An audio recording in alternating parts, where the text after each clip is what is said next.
Nature versus nurture. How do I know what's true, what's me, what's you? Mother, maybe father. Which words are mine? Are you, am I? They crumbled right in front of me. I wasn't ready to see all of their humanity. I was too young to play all of their grown-up games. Played up on anyways. Weren't you the ones who said I had to get over it? I did my best, check my progress. I am an adult now, black and white can't hurt me. How we did back then, so hold back down.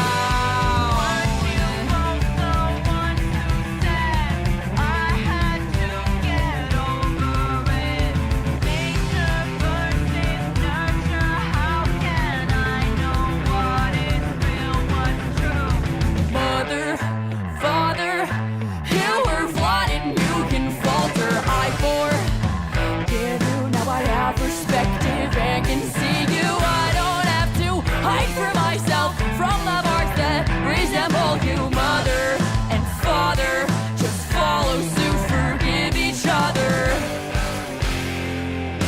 It crumbled right in front of me. I wasn't ready to see all of their humanity. I was too young to play all of their grown-up games. Played up on anyways. Weren't you the ones who said I had to get over it? I did my best, check my progress.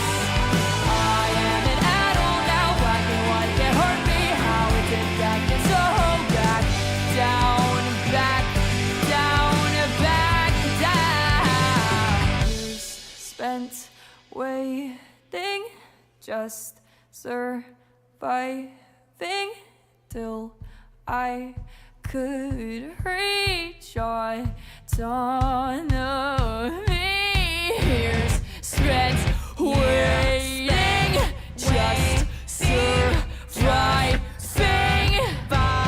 till I could reach autonomy.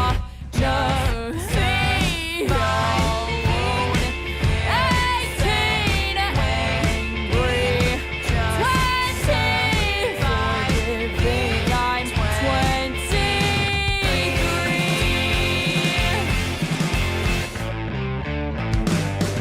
They crumbled right in front of me.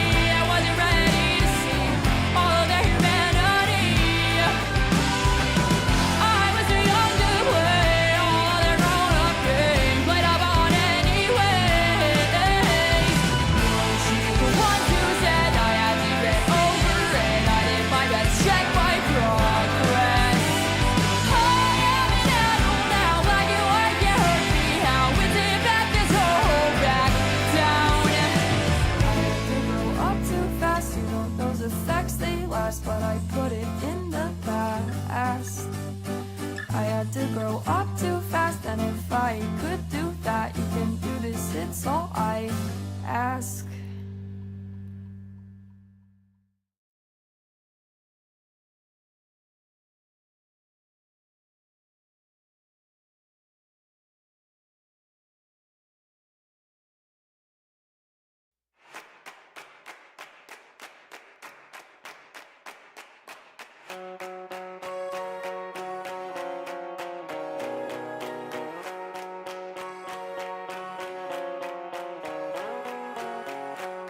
I'm itching on a photograph. Yeah, I'm scratching on a thermostat. Yeah, I'm giving up on looking back. Yeah, I'm letting go of what I had. Yeah, I'm itching on a photograph. Yeah, I'm scratching on a thermostat. Yeah, I'm letting go of all that I had. Yeah, I'm itching on a photograph. Still that rain come down.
on a photograph.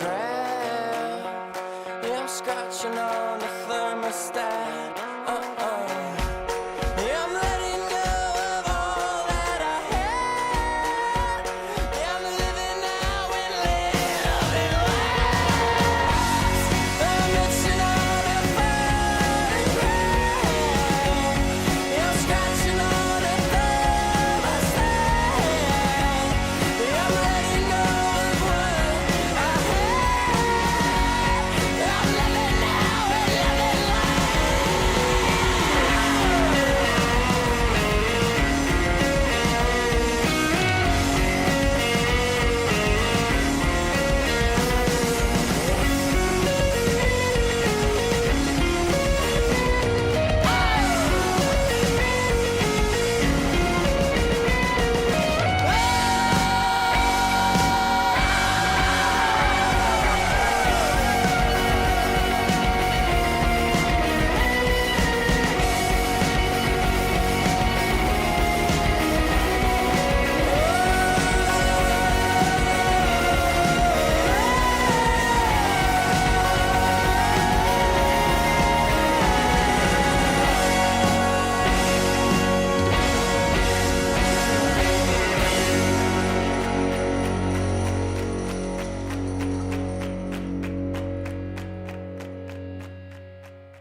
Okay, I raised the volume of this higher because the mic has to be away from me.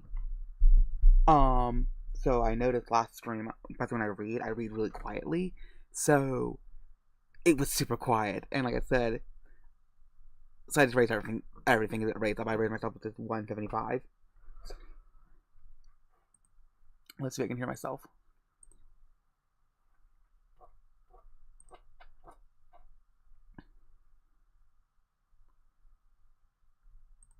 Yeah, I can hear myself. Good, good, good. Let's see. Close that on soda. You are open.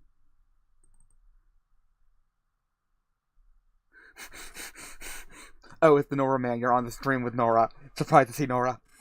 Many such cases.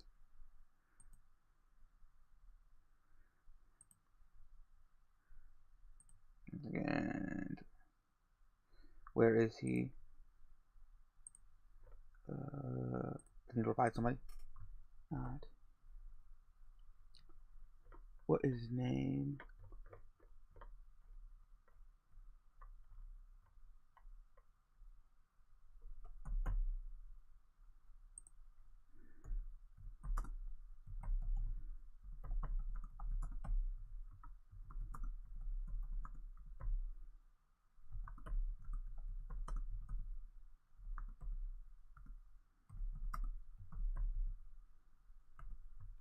How are you doing, chat?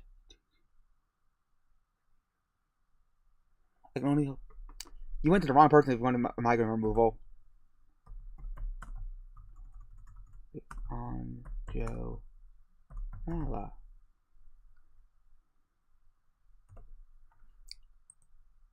And so the game. There's the game. Look, boss. It's Ed's favorite girl. It's Ed's favorite girl. Hey. I don't care about Arkansas. I don't live in Arkansas, but if you dare say Missouri's upper Louisiana one more time, I will carpet bomb your state. I know people in the military, in the Air Force.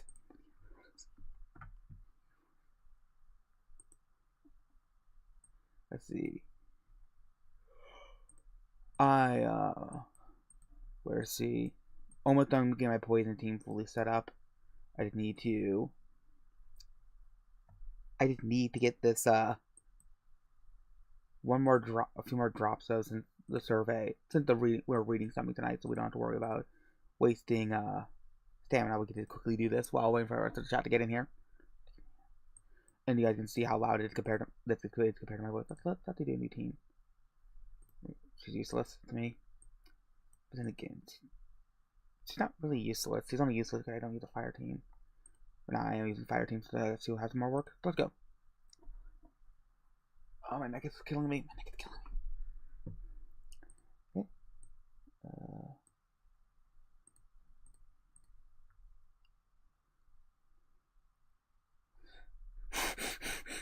I picked the wrong girl for boss right now.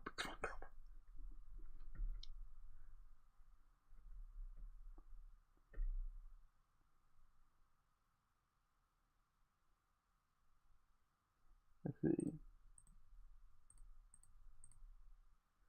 There we go.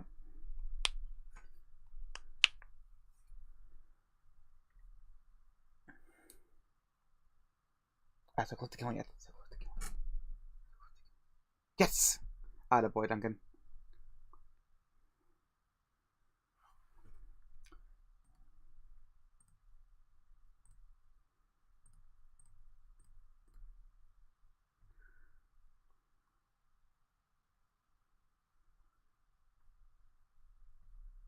Without his gun. Thank you, boss. Thank you kindly. I thought I had everything pre-set up earlier. Not too shabby. But I am the retard in this case.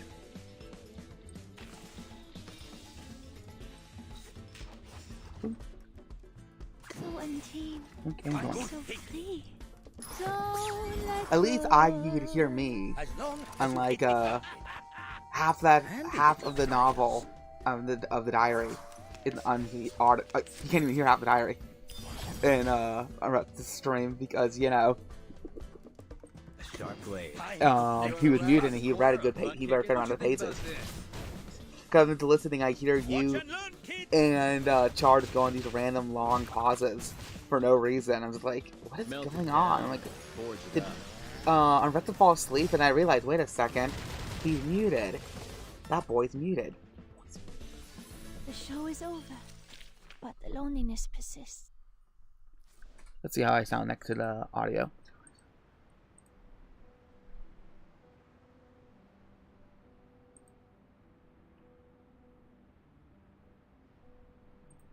But these weak arms always slow me down whenever I need to climb on the journey. But I can easily walk over 30 versts carrying a whole bag of supplies, as long as it's not snowing. That's pretty good. Pretty good with the sound, but I could boost the game with a little bit more. There we go. Just bring it up to 9. Negative 9.5 or 8. There we go. That's the good shot.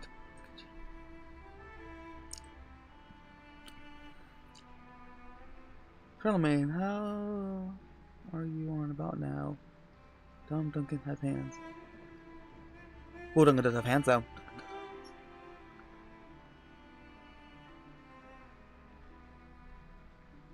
And over there.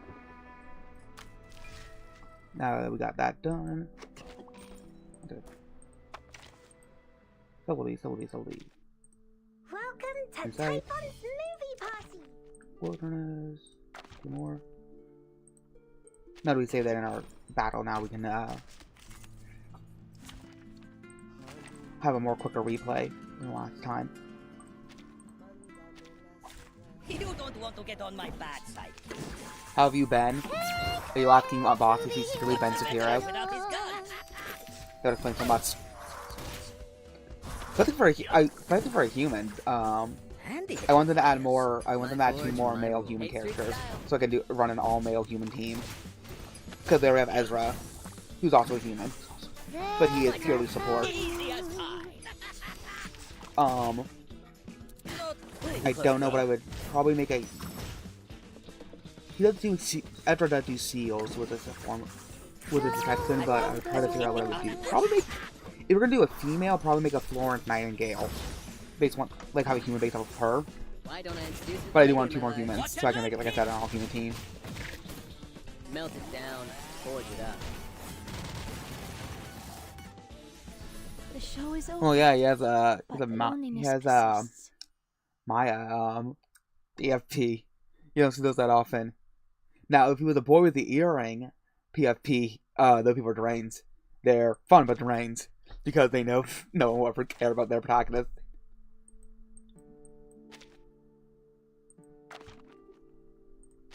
Oh, it's crafted. Yeah, sweet. I have enough resources. Good. That means I didn't need to do that rest of that stuff later. Let's get to the story. We're finishing up from last week. Not last week, last stream.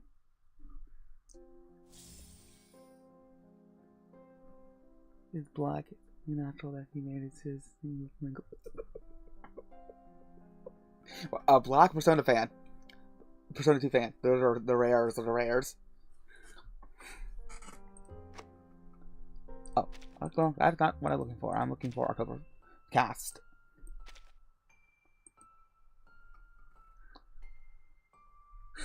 Really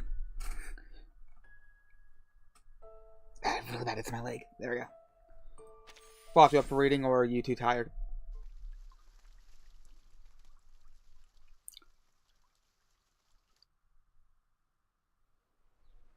Saying homie doesn't mean you're black. The pasty blonde guy I met up with in Joplin was super was super black, even though he was pasty as all get out. He loves looking. He was super. He was talking about the Kendrick versus Drake drama. That Drake drama. Had a smoke detector that constantly went off as a kid. Okay, I'm guessing well, Rad Duncan is a human, in the game, which means he's on this game. Every single playable character besides Duncan and Ezra are Arcanists, or gifted with magical powers. Duncan's just a normal human and a veteran, an older human, nonetheless. Blaze. Bless your heart.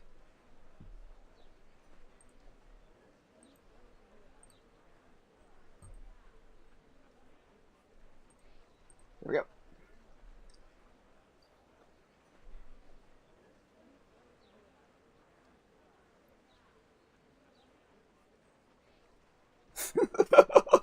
It's all good, Zero.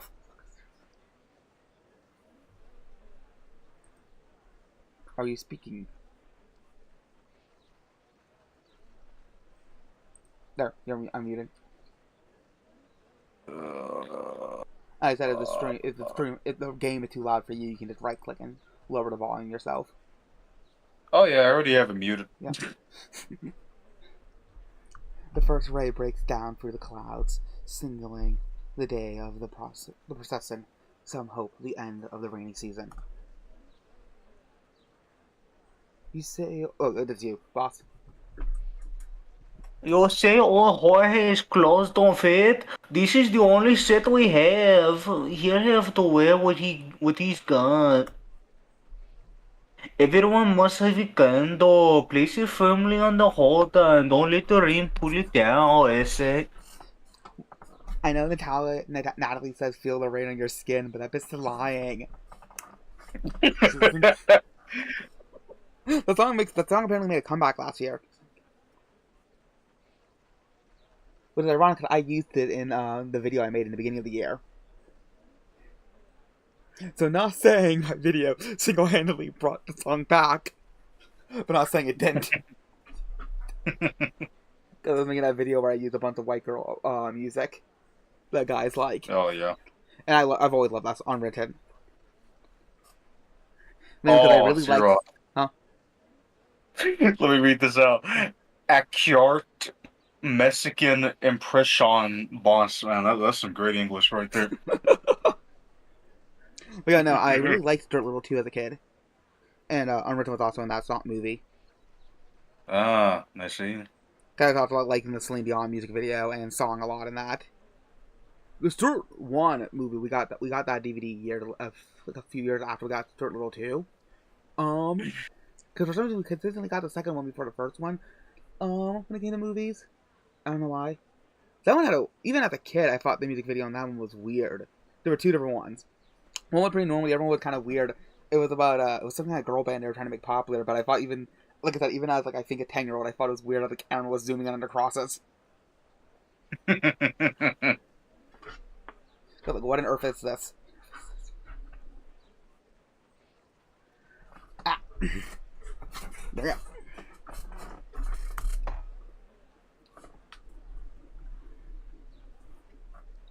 Boss, is your one? It's yours. Oh, yeah, okay. Don't drink so much. There'll be plenty after the procession, mija. By the way, chat, I am inserting all my hatred towards Mexicans into this impression. Even the leader of Brazilians. Look, Nord, the fucking standard still applies. Oh shit, you're Mexican? See. Boss is doing what I did to him. He's doing it to ever see. It's a cycle of violence. This is what Neil Druckmann tried to warn us about. I called him Mexican by accident. Now he's intensely calling others Mexican. Yeah. Which means we need a third person to call. We need a Brazilian to come in here and call, I don't know, a Chilean Mexican. See, chat, I'm Argentinian, and I'm technically more white than any other Hispanic, so I can be as racist as I want towards the other ones. We're also part Nicaraguan, so what does that do? That's just, what it is for, all people, There's no purity in any of us anymore, so that racism really makes no sense anymore. Single-handedly dismantling. I'm gonna use that word instead. Dismantling the Mexican white supremacists. All the Mexican Hitler fanboys are crying now, boss. And you're laughing. Yeah. They should cry, because I'm more white than any. The drunkard's cup is spilled over with intent. An old Quitelia moves along the elders. Outside the heartfelt home. No wonder I'm 90 feet away from my mic. And he started holding like a crappy YouTuber. Boss. Puerto Rican with Nicaraguan blood. Okay, nice flex, Blaze. Nice flex. I totally like to know you're from a trash island. And you got some of the blood of my mother's people. Yeah, apparently you guys are like 70s New York over there. So like, get your act together. Raz, I definitely have more German in you than fucking German in me than you. Like I said, my old man had a framed image of two SS officers in front of the Reichstag. Okay, how's Brad German? Like he's, if anything, he's a mutt like all fucking Americans. What do you mean? Well, first of all, America celebrates mutt, but I'm saying it's like he's Louisiana. That means he's like at most French, Spanish, and Italian if he's any part of Europe.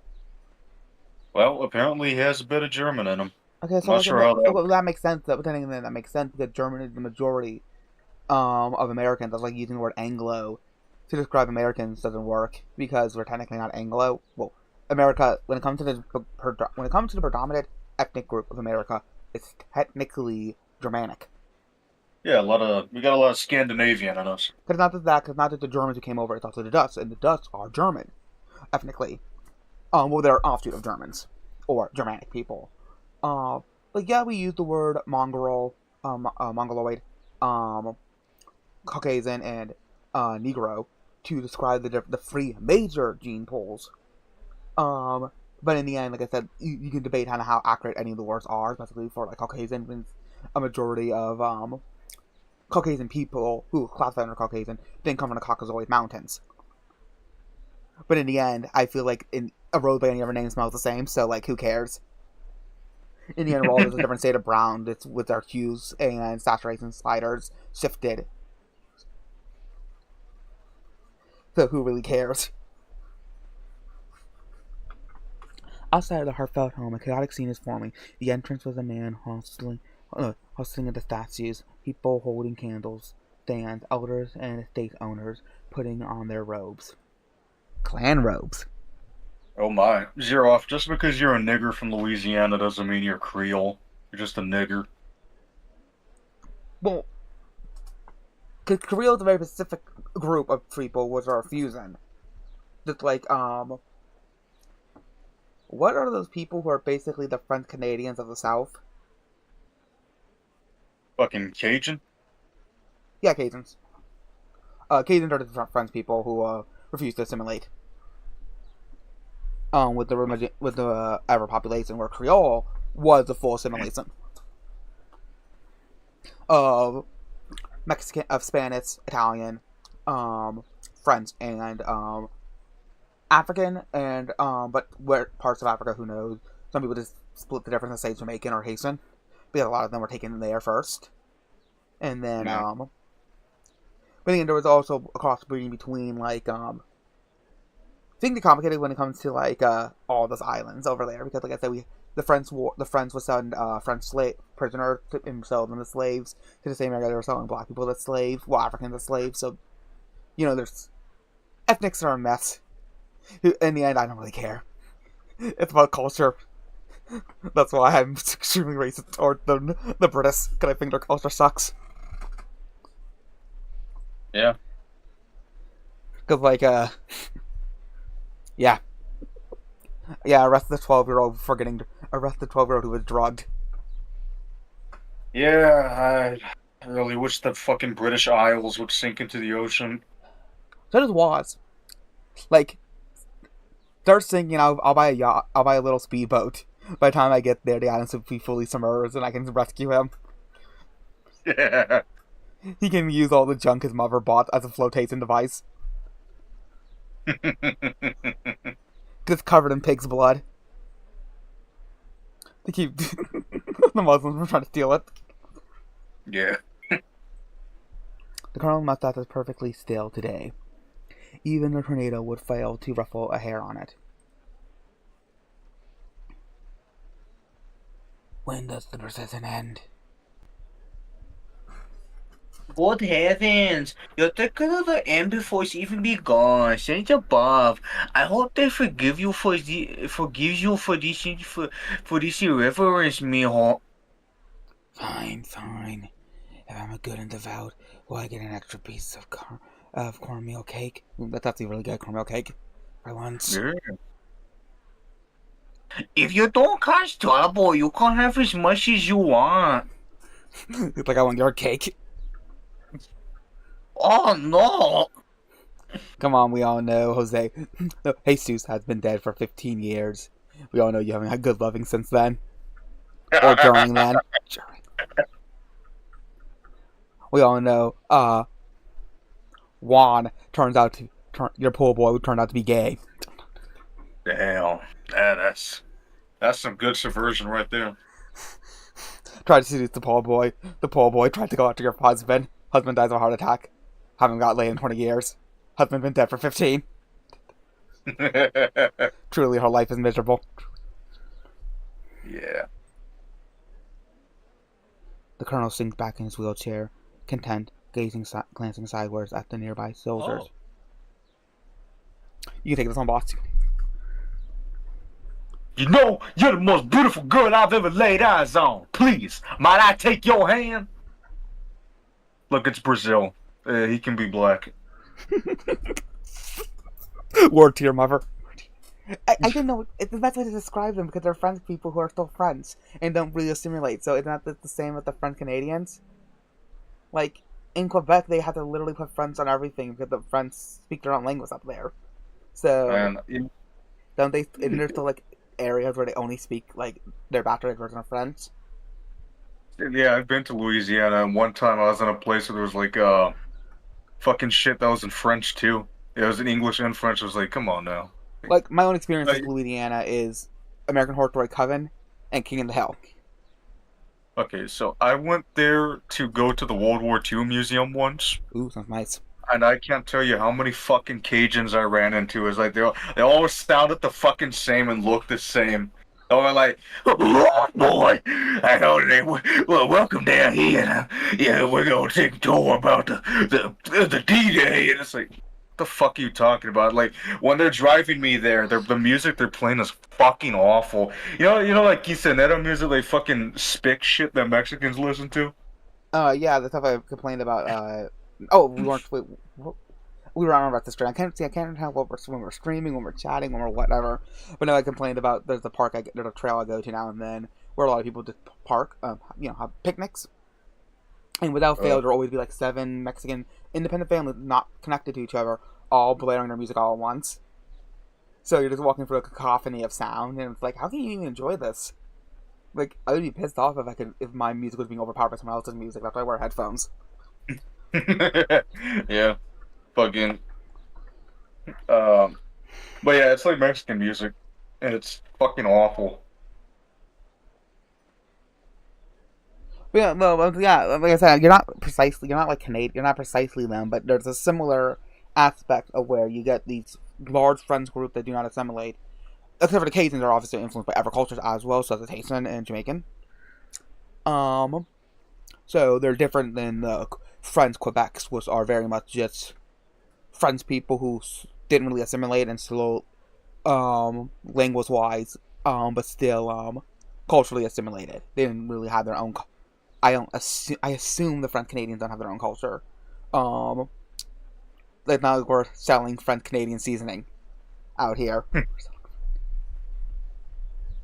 They seem culturally at least cuisine wise. Like I said, I'm a fatso. I think our culture for their food a lot, mainly because a lot of times their food is a reflection of their environment. As much as it is a reflection of their culture. But then what's always interesting is when they eventually hit to a state of plenty and they start adopting other people's food into their cultures. Good example would be the transition from spaghetti to spaghetti and meatballs when it came to America, because the poor Italian could actually finally afford meat.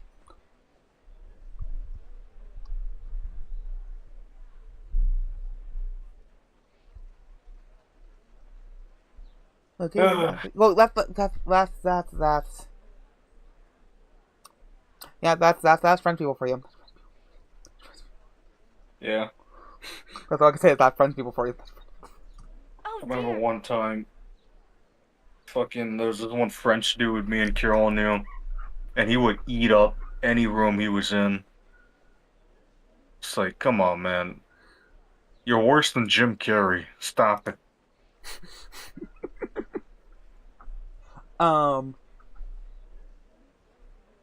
They are very. French culture is very fascinating. It's very subdued in some areas, but very bold in other areas. Yeah. Like when I went to France one time, and my waiter tried to kiss me on the lips, and I was like, "This is why the Nazis fucking invaded your country and tried to kill you all." See, I have no problem with the kiss on the cheek, because when it comes to when it comes to strangers, it's weird. But when it comes to normal people you actually know, it's some culture to them on the side of the cheek, no problem with that. It's about you try to kiss a stranger on the lips. It's like, what if I had a cold sore? Yeah, it's like, Also, I don't trust come you. on. You're French. You're probably gonna slip me tongue and a roofie. Yeah. On that tongue. Oh my goodness, I'm gonna do that. I'm gonna put it's not a roofie. They slip the person a tongue, an asshole tongue. So the my. person walking through France, someone comes up to them, kisses them, and leaves, and then they feel something in their mouth and they spit it out as a human tongue. That would be a really good cold opening. Where I go from there, who knows? But if you want something weird and gross, that's a good way to cold open. See, I'm really good at making these little vignettes. It's just I just had to sit down and force myself to tie everything together in a narrative satisfying way. Because I don't want to be like Lily Orchard, he's just like, oh, my OCs, my head, the fights in my head that are so grand. Let me write them down, and people will appreciate my bad prose, and my OC just being the bestest and greatest around. No one's ever gonna keep me down.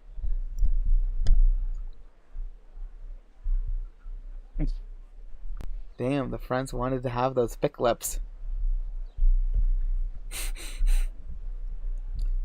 Again, do you kind of the spick though? I'm not sure. I'm very confused about the South American slurs. I just use it generally most of the time. See, yeah, I'm someone who doesn't like overly friendly people. Like, I'm at energy level 4 when I'm out, so when people come at me, like strangers, when they come at me with like a level, anything above like a 7, I'm like, okay, can we calm it down a bit? Doesn't help that my dad's usually 11.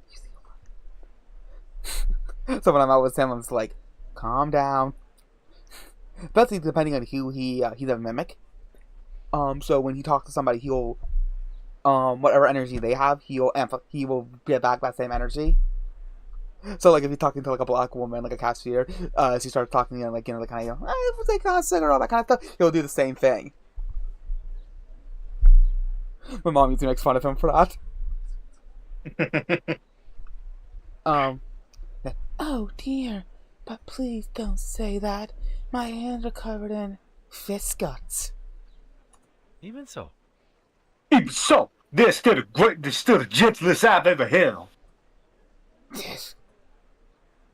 The colonel sneers, looking for someone. Monsieur stands in the corner, amused by the scene unfolding. What's that bastard hiding in his coat?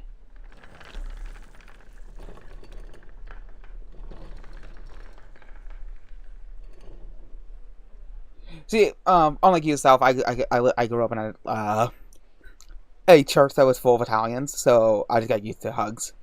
That's something we all do there. So I'm used to hugging people.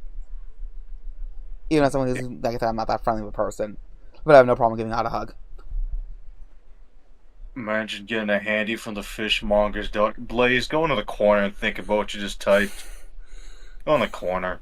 Like, I'm gonna send Mabel to look at you too, just to make you feel even worse. I don't know why, but that's just a really funny title. Imagine getting a handy from the fishmonger's daughter. That sounds like a pretty good disco lyric. Yeah. Like it's a sequel to Lying the Most Fun a Girl Can Have with Her Clothes On.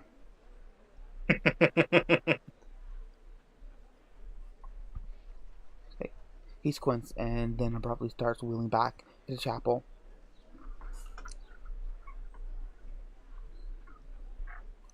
Basso. Alright. Oh, what are you doing, Bastos? Oh, Gatalia blocks his path with her fat ass. Damn. None of your business.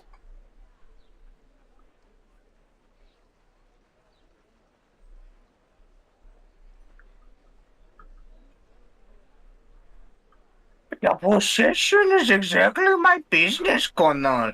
Now please get back into line, hombre. Mabel doing. Watch out! Mabel doing good. Her and George hung out with Boss and Carol for like 3 weeks? Maybe a little too long. Well, Not cut. well, you're Hispanic, and that's normal for you guys to like the Greeks, and technically a lot of the Italian immigrants did the same thing, where they all lived in like the big house. Well, for Italian immigrants, because they mostly lived in the city, they lived in small houses, just carved out little slivers of the house for each family. Nah, cuz, don't make that nigga be watched by me. Oh god, you put him in the timeout corner, so and they will keep an eye on him, but then he just he just starts jerking off in the corner like a little demon. Oh goodness Like imagine gracious. a male version of Doja Cat in her demon makeup. Oh my god. But I'm pretty sure Blaze is fat. So imagine like a small Bob Chipman covered in black paint masturbating in the corner. Maybe wait a bit, not feeling well, Blaze, start feeling better, because Mabel's gonna walk up with a fucking shotgun. She's gonna be watching you, so you can't get out of the corner. And just like Bob Chipman, if your leg breaks, it's like the horse. If Bob Chipman's leg breaks, he's gonna shoot.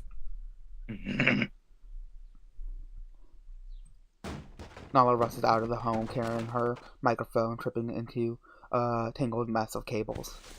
Quitalia steadies her. But Colonel, you said you wouldn't kill any more people if I sucked you off. I sucked you off under the icon of Mary. You promised. Don't worry too much, dear. I know today is your first time leading the possession.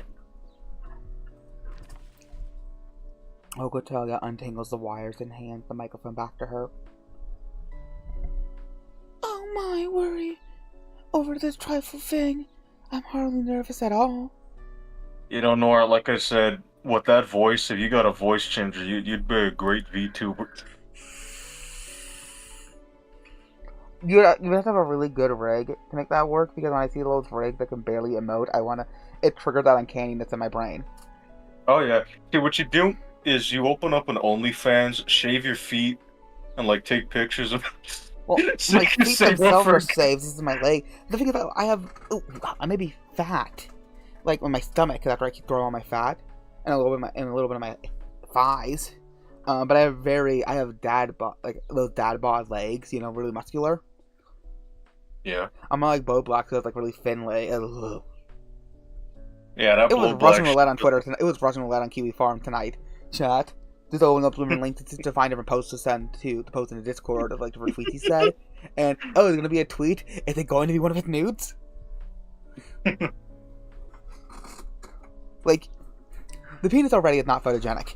He had one of the most unphotogenic penises out there. Oh, yeah.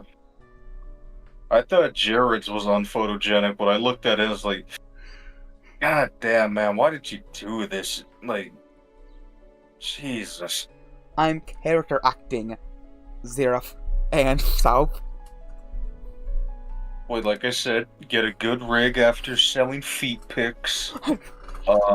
After. Pretty sure they would hate my pinky toes. I need to cut those. I think I got a little. I think my big toe had. My big toe had a fungal infection for a while, so I just got rid of it by using a needle, by heating up a needle and digging it out, and then washing it with vinegar. God damn. It worked. Well, I'm just a tad worried.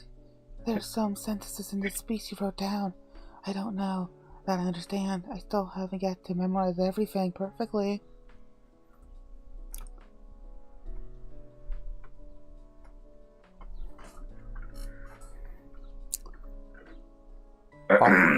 Let's get into this. No problem. I'll hold the script for you, Mija. Just watch my lips. I say lines, you repeat it. See Watson's like, y'all hood rats ain't crap. These dick-sucking lips are made for wrist men. Y'all broke hoes. Sikotal's like, no! Hanjo, wrong lip reading! It was read my lips, not the hoe next to me. Great. Eh? Who brought these gifts here? How's the procession supposed to move? Oh, that was the song I was supposed to download. I was supposed to download Evil Food Conchita. I wanted to play that song too, but I forgot it's a Vocaloid song. Oh. The neighbor drives the geese, soothe them. Oh, but the gray and white geese seem to have their own plan. Poultry farmer. They're acting real strange. They won't listen at all. He shouts at Quitelia, who waves him off, signaling him to handle it. Golden ornaments, towards statues, red robes, purple headpieces, blue macaws, and the mingling scents of meat and osmosin fills the air. Ointments. Everyone around has been utterly absorbed by the pageantry. Not pedigree. Nala walks through the crowd. It's okay. Be a good goose and come with me. Come to my white van, Goose. Fight the goose! Get She Lucy holds in here too so she can help you fight it, Anno. She holds the white goose and the other geese, obediently line up behind her. The clock strikes an hour and everyone turns to look at the distracting bell tower. Commemorating St. George, the Dragon Slayer. The procession begins. I've never seen such a spectacle. The last time there was this many people, it was 5 years ago at a cockfight. That shows how many people want the rain to stop. Everyone praying with all their strength. Let's just pray that the saints above are working here and bless us.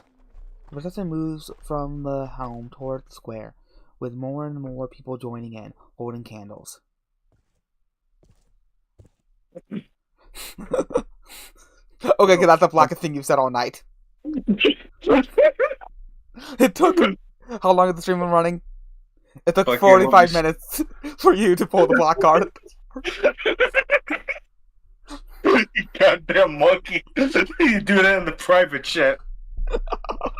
Because that's the thing about black comedy, because, like,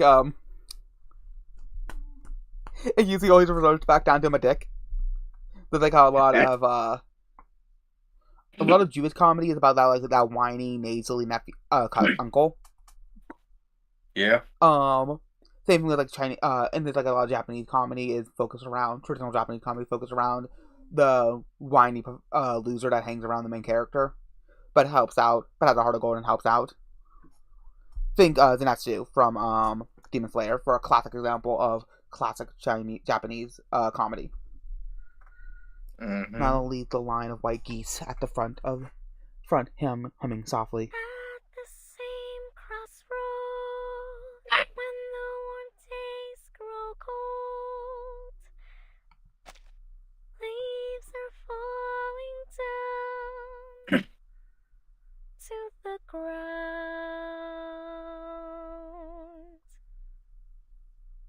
The people in the procession begin singing along quietly.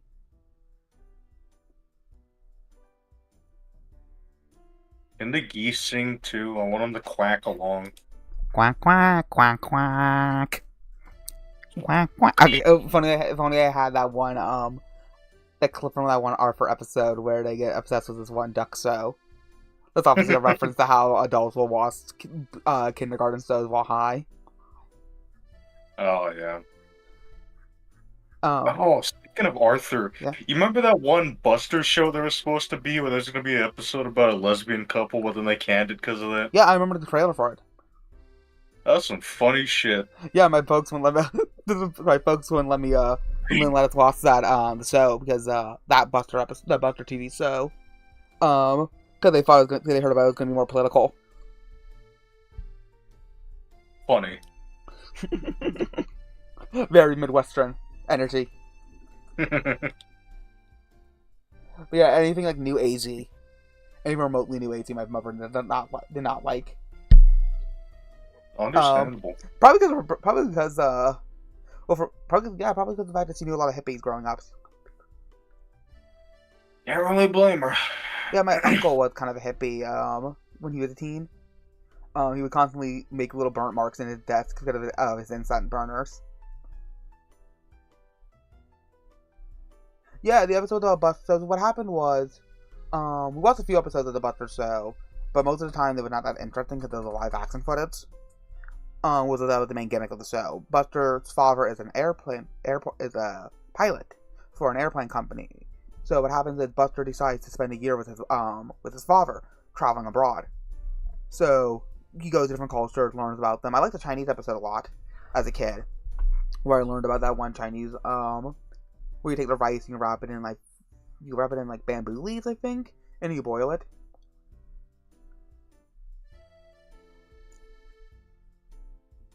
Yeah, no, I used to love Arthur all the time. Even when I got older, when technically, past the age to technically watch Arthur, like around 12 and 13, I still watch some episodes at my grandma's house. Since when the switch from analog to digital, we gave up our TV because we got a digital converter and it broke after like 2 months, and we just didn't feel like getting a new one because we spent so much time watching stuff that we rented from the library. Damn. Because we were public access all our lives growing up. So, switching from public access to simply renting stuff from the library was no skin off our teeth.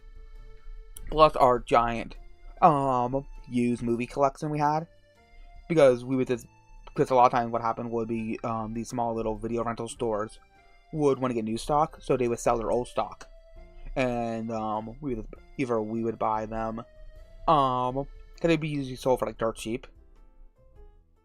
Let's see. I never watched Arthur and Buster growing up. Well, I did, but not much. Oh, my favorite show as a kid, one of my favorite shows, Arthur was one of my favorite PBS shows, but never PBS show I loved was Cyber Chase. That one was super fun. And, Festivals Rough Monthman. And another show I liked I think it was called Design Squad. I can't remember the name of it specifically, but I really liked that show, because I really liked, shows about engineering. But yeah, no, my daily ritual after PBS was over in the afternoon was to go annoy my mom who was cooking dinner for like a half an hour until eventually she would tell me to go do something else. Could be like 5:30, I would get talking to her about random nonsense. I did a lot of there's some stuff I remember one time I thought I made up Sanguine. The Siamese cat, or whatever it's called. I realized because only because it was like 5 years after the show was over, and I didn't still remember it. But no, barely remembered it. I was like, did I make a show up about a cat in China? And my sister's like, no, I think I remember that too. It was real. Now as an adult, I'm like, wow, a cat in China that wasn't eaten? Of course it was fiction. But no, like I said, I grew up, like I said, man, 4 o'clock was fun. I mean, weekdays, because that's when they played the Batman. Yeah. And then Saturday morning they would play new episodes when they had some. So yeah, reruns every weekday at 4 in the afternoon, either 4:30, 1 of the 2, and then new episodes on Saturday. What's also really fun about old YouTube was the fact that so many episodes of the Disney Channel shows I watched as a kid and liked were all uploaded to YouTube because, you know, Disney didn't know how to copyright stuff properly. So all the episodes would just, you know, be on there and you could have watched everything. So, heck, Disney back in the day used to just upload their TV shows onto the website, online. So, that's how I watched all Batman the Animated Series originally, was on the Warner Bros. Kids website. You know, you're really taking me back. I remember when that shit was new. Oh yeah, because I remember when going on the World's Finest and seeing all the different hyperlink websites, and it's having a blast going for all of them, looking at the different reviews with all the screenshots of the episodes I could not find on YouTube, and holding them in like a mythical status because of that. Because you just couldn't find these things. You couldn't find epilogue for some reason. You could not find epilogue on YouTube, or you couldn't find the episode where Hawkgirl fights Cthulhu, or where Hades kidnaps Wonder Woman's mother. Especially because those episodes were referenced in other episodes that you could find. It increased the mythic status of them. Or how people would always upload the 8th segment of epilogue, and that's it. And of course, the 8th segment is it's the best segment of that episode. Some people argue it's the best segment of the entire season. For me, I agree, it's an amazing scene. Especially for a kid cartoon. But, like, it's ballsy to let a 13-year-old die. Oh, yeah. And get it past the censors. But, but I love the 4-part finale. And cause I love the question. I've always liked the question. As a kid. So it is funny that, the two characters who are like the moral pillars of that arc, are Green Arrow and the Question, two people who are probably very politically opposed to each other, being the fact that Ollie's an old lefty by himself, admitting so himself, and the Question is an Ayn Randian guy. Gotta love that opposites attract type shit. Yeah, and they both help out what Supergirl was like in the season 1 of Unlimited. So like I said, it's just like, man, you know back when shows were good and one of the propaganda pieces? Yeah.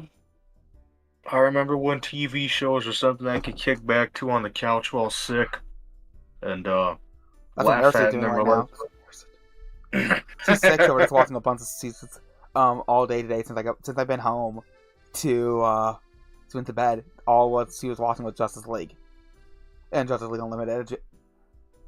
While me and her together are reworking our way through the DC animated cinematic universe. Was after watching War recently, because we watched War like 2 days ago. No, 4 days ago. It really did not pick up after. It really feels weird if you just watch Flashpoint Paradox beforehand. Was War supposed to go after Flashpoint? And there's this weird things where, like, Batman apparently is unknown. Like, no, Batman is not unknown, but he's surprised. Green Lantern's surprised when he realizes that he's alive. Oh, not alive, that he's real. And somehow Flash does not remember talking to, Batman, like, a few weeks ago. Because they were kind of they didn't know exactly, they were rebooting since it was rebooted the timeline. They didn't, know exactly what they were going to do. But because they kind of treat Batman, because Batman's still having a problem with the police in War. That's why he wants to join the Justice League so he can get the Gotham PD office back. But then, like I said, the next movie right after is Son of the Bat. And it's just like, okay, so Batman is so in the shadows that Green Lantern doesn't know he had the debate if he was real or not, and was surprised when he found out he was real. To Batman having this long relationship with Talia al Ghul, long enough to have a kid naturally, and to have Robin, Nightwing, all these rogues galleries, and Arkham. So like, I feel like they realized their mistake was war, and then immediately walked it back with Son of the Bat. It's weird that we're going from Justice. So what we did was we skipped Son of the Bat because it wasn't on HBO Max, so we just watched Front of Atlantis afterwards. Front of Atlantis, I feel, is a better sequel to War, being the fact that it immediately starts humanizing Victor, who Victor needs the most characterization out of the characters who get the least screen time, being the fact that Billy isn't that complicated. But Victor is a character who should be really complicated, being the fact that he's lost his humanity, being the fact that he's a robot. So they do, Atlantis does a good job, both doing Aquaman, but also giving, Cyborg his own side story in that movie. So in my timeline, in my watch order of this, I recommend just swapping the placements of Son of the Bat and Front of Atlantis, because you can do that perfectly without a problem. The only problem is, you then get free Batman movies back to back, so you're like, hey, is this the DC cinematic universe, animated cinematic universe? I keep saying the word cinematic, no cinematic animated. Is it the DC, is it the Detective Comic animated universe movies, or is it the Batman animated movie universe? Yeah, it does kind of get like that a lot. Because if you do my thing of switching Throne and Son of the Bat, you then get Son of the Bat, Batman vs. Robin, and Bad Blood. Does work as a trilogy. I will give them that. Being the fact that Bad Blood directly follows up on stuff that dealt with in Son of the Bat. So I'll give them that. They get their little trilogy over there. And then Huss comes along to give Batman one more thing. It's Batman special. The problem is Shazam never gets his own movie, which sucks. There was supposed to be a New God film. And I'm mad. Because I always felt like Apocalypse needed some more time. And if there was a New God film, we might have got more Superman screen time. Because I remember when the death of Superman was announced, I remember seeing that trailer, I'm like, but I don't know Superman enough. I was casually watching the films. I didn't even watch all of them, like, in proper order and all that kind of stuff. So part of it was on me, but also it all felt more like the Batman universe than it did and the Justice League. So having a movie where Superman could be Superman and, like, I don't know, fight Brainiac or not Amazo, but Metallo? Boss, who's the guy who uses kryptonite? Rephrase that question? Who's the guy who uses kryptonite to power himself? Is it Metallo? I don't remember. Fuck! I'm a fake DC fan. Kill me now. Okay, let's just say Metallo. Because there's a lot of Superman. Superman has a rogues gallery, but his rogues gallery is usually so powerful. Yeah, okay, thank Blaze. His rogues gallery tend to be. That's why I really love the Superman the TV show. Again, that's another show that did stuff. They had a man die from gas. A man died due to lethal. A man was executed by a gas chamber. A criminal. I don't know, because they probably couldn't elude. They probably had to use a method that was not used by the United States. So they just picked gassing him. Because, like, it's setting up to look like it's about to be, like, lethal, like the electric chair. But obviously they couldn't say that. But yeah, but they had a movie where it was the Superman doing Superman stuff. Okay, this is the rant I've had. This is the rant I've had saved for so many years. I remember as a little kid at my grandma's house, every watching TV and constantly, and then seeing a trailer for Superman in Love, Superman in Battle, Superman Defeated. The first Superman Doomsday movie. And it took me years before I finally was able to get to watch it. Because I was a little kid and I had to wait until I was 13, and even after I became 13, it took a little while for me to find it. It's the Superman versus Superman clone Superman movie. It wasn't Superman versus Doomsday. Superman fights Doomsday and, like, dies in, like, 20 minutes into the film. It was so disappointing. So yeah, you understand my feeling. You understand my sentiment. Yes, I remember going on a forum I would frequent to talk about it, and the thread immediately blew up as everybody spurging out about how much they hated it. It was fucking hilarious. Okay, so it wasn't just me and Marisu who were pissed off. Nope. A lot of people fucking hated it because yeah, it was a disappointment. They got fucking led on thinking this would be some hype shit, and then it's Like that's whatever why I this actually, is. yeah, that's why I enjoy the Death and Reign of Superman, because it actually gave me a fight with Doomsday that lasted a while. What did bring up an interesting when we were watching it, we were all got done watching like season 3 of Justice League of Young Justice, I think, and me and Marissa were realizing, wait a second, can John not brain blast people? And we realized, wait a second, in Justice League, can John brain blast? Like, is he even immune to? Is he even weak to fire in Justice League? Because we're watching it and we're like, he seems to be fine around fire most of the time. Superman Doomsday. South. Yeah, this is the impromptu DC animated movie conversation. I can just pull up the Wikipedia article if you want to go through these in the movies. Boss? What? I said this has become the impromptu DC animated movie talk conversation. I can pull up the Wikipedia article of all the ones they made if you want to talk about them.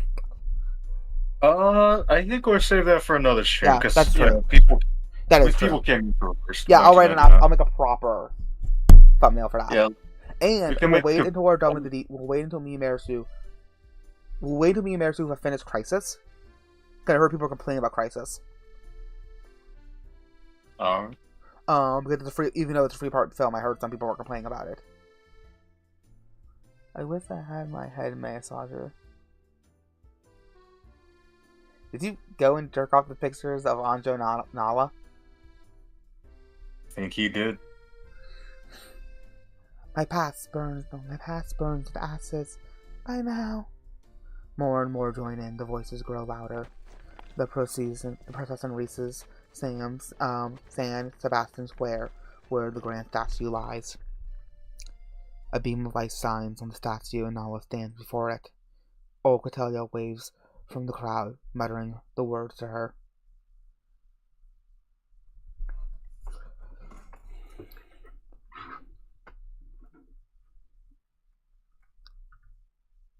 Boss.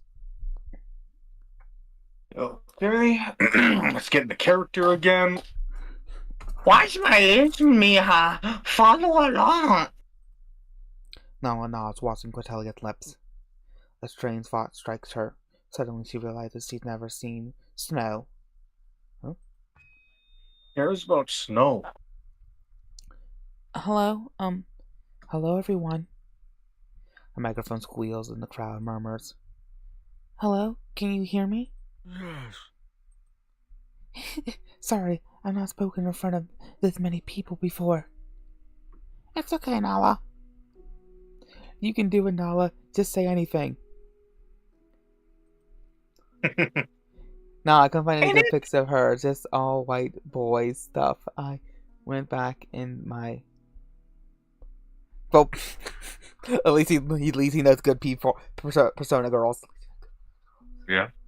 Imagine if he was busting it to Ulala. Yeah, that would just be like, yeah, you're not my friend anymore. She is the most non-gay lesbian out there. Yeah. It's like, come on now. Even Yukino was a better fucking one, and she wasn't one. Cause I'm looking at Ulala and was like, you look like I know you look like a lesbian, but you're into men, which means you're gonna have a terrible time, because you're gonna push all the men in your life away from you.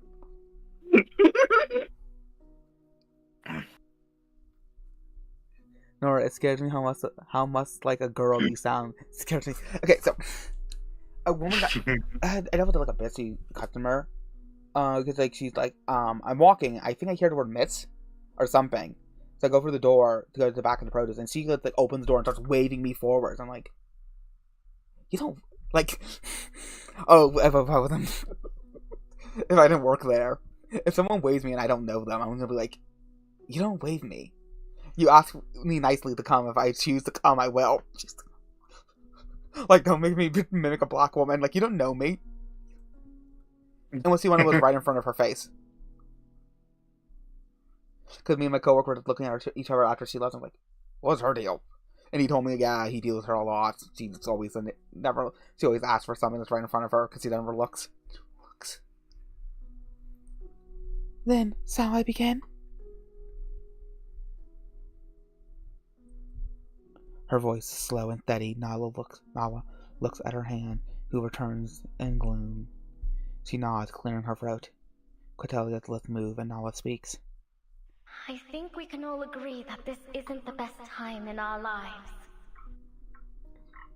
We haven't seen a good cocoa leaf standing tall.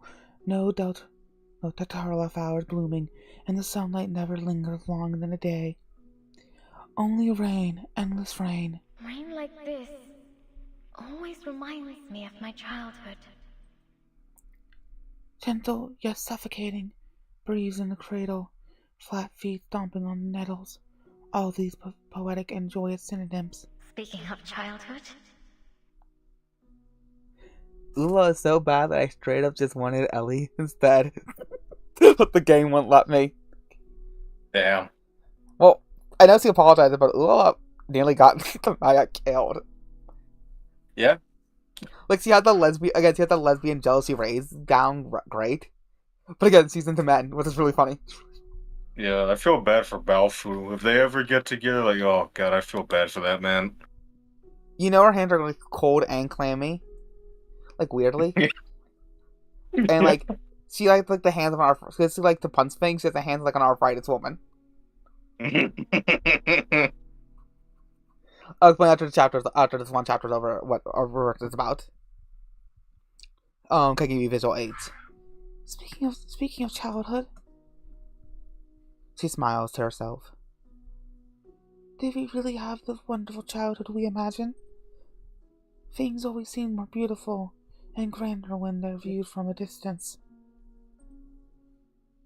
It seems this yearning comes from the very realization that we may never return to those happier times. here we are. In this place we've always called home. It's where we grew up. And it's where we'll grow old. I wish I could get a pet duck, but I like eating them too much. I was gonna say, okay, Chandler, and then you follow it up with eating them. Chandler had chicken and goose though. Well, but ducks are good. They're fun. They're very happy. They are very clingy though. Yeah. That's the thing. They will bond with you and see you, look up to you. So, like, this one guy was showing off how emotionally devastated he goes in every room and the duck like starts having a panic attack because he can't be in the room with him. Same with iguanas. Those big iguanas that get really tall, long. I mean, they're like puppies. Yeah. But isn't it strange? We never feel longing for the land we grew on. Why should it feel foreign to us? Why would we all feel this way? The warm sunlight makes her head spin. When she comes back to her senses, the crowd is silent, looking at her with strange expressions. Some bow their head quietly. Nala's palms are sweaty. Her mom's spaghetti. She limps, then secretly on her side. I'm sorry. The microphone squeezes again. Deep breath. Everyone looks at Nala as someone trying to comfort her with their eyes. I'm trying so hard to prepare these words, but still I cannot quite memorize them. Oh, Cortelia freezes. Thank you, Cortelia, but you needn't prompt me anymore. There is something I'd like to say. From my heart. Oh, Cortelia lowers the script in her hand, as stunned as everyone else. I never screech. This is your home. And it's mine too. That is the simplification of her words. What? It's our home even though we weren't born here. Even if we were imported. Did I ever tell you about the play I would love to write? Like a community college play called Imports? Would be like a very white town who imports a bunch of like black people, so they can more diversify their area. But they think they're getting inner city black people, but they actually get like hardworking Nigerians who hate all this kind of like urban culture. And even though they air quote blackify their area to make it more welcoming to the black that they were importing. It would be like Get Out, but made by like an internet schizo. A simplification of her word don't seem to have the desired effect. A never bead of sweat slides down her face. Leaving home might seem easy, but one never truly breaks away from their hometown. I never forced him. I'm fortunate I never left and never will. Her voice trembles, but presses on. I will never leave you. I don't want to. I won't. I will never leave the heartfelt home. The crowd goes from rustling to silent. Because just like you, I love everything here. I love our little parrots, the babble nonsense on the terrace. I love the chamomile sheep, snakes, wine. I love Quintella's almond cake and old Igor's tunes on the piano. The bright It's our home if we weren't born here. Oh, some Mexicans and Indians. Yeah, pretty much. bright red roses and fragrant laces, lilacs. The Tuscan calls and the golden land, the cocoa trees and sunrise. She said too much at once and gasped for another breath. And the never-ending rain? And you. I love you all. The crowd is quiet, every elder's eye fixed on Nala. I love everyone here. Everyone but Jerry, you know what you did. I'm still missing 2 pairs. Dude,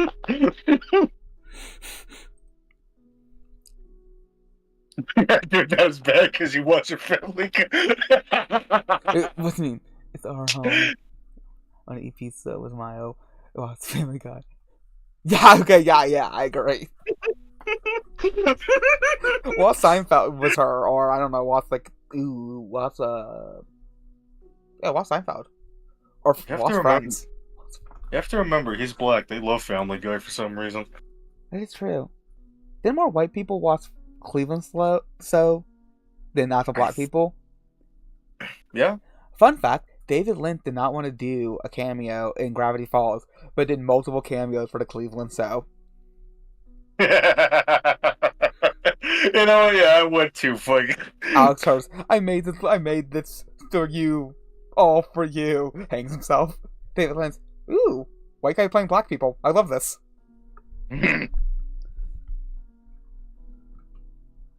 Because you. Yeah. Alright, Blaze, let me just point like this. You have a complete lack of sexual and romantic experience, so because of this, your brain will just immediately take you to any choice. And your brain obviously is hopped up off of porn that you've been seeing that warped your viewpoint of women.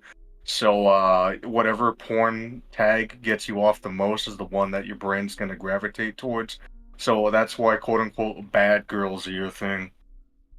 It's also the fact that they're considered more that cultural stigma against them. When it comes to your brain, like, ooh, it's like, you tell the kid don't get a cookie from a cookie jar, they want it more.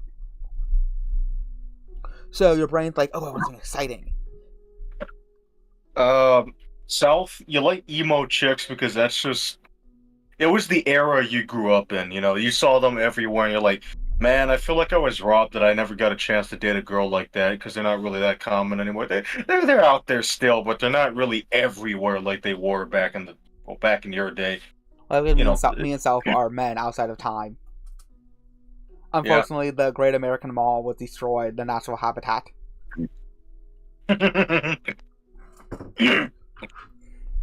Dead silence. I really don't know what else to say. In fact, no word could probably express my deep love for this land. Only singing, yes. Only a song without end. She pauses. So let's sing. Let's sing. Sing together and keep on singing. Even under the shadow of war, we will keep on singing till the day the sun shines upon us again. Boss, you're right, and I hate that. I'm sorry, man. The truth hurts. Never liked Sam from Danny Phantom. Boss, why do I like white and Asian women so much? Look, Zeroff, you're black. Look at your women. No, anything that's not black, that's not a black woman is an upgrade to you. You like It's it. simple as that. You also like. So I have this theory that men like have considered their normal and their exotic. The normal will be what they're raised around. So if you live in a very white area, Zeroff, your normal will actually become white people, and your exotic will be whatever you're attracted to that isn't something that isn't common around you, but you're attracted to nonetheless. So a good example will be for a lot of guys. So a lot of white guys are attracted to both white women and Asian women because they grow up in white families around white people, and then they're into Asian chicks because, well, one, they're basic, and into anime they think they're gonna get their anime waifu by waifu. Even though if anything you're gonna more likely get a woman with a personality like an anime girl from an American like a white chick. It's more likely going to be that kind of personality than an asshole Asian woman. Yeah, because Asians are very, very unpleasant. Well, it's just the cultural differences. Like I said, it's just the fact that like getting really big into hobbies and stuff is more of an like in Japan it's looked down upon more. That's what we call them otaku. Yeah. But like I said, a lot of anime girls are just written they're written to have male level interest in things. Like, you know how men get really into Warhammer? In anime, you'll find a lot of anime girls who are into their hobbies, like how guys get into Warhammer. They obviously care, so good of them will be like when men get into books, they will read books, on a, you know what I mean. And when when women get into books, they tend to want to be stuff around the books. So like talk about the book to people instead of just reading the books. Like they'll read the books.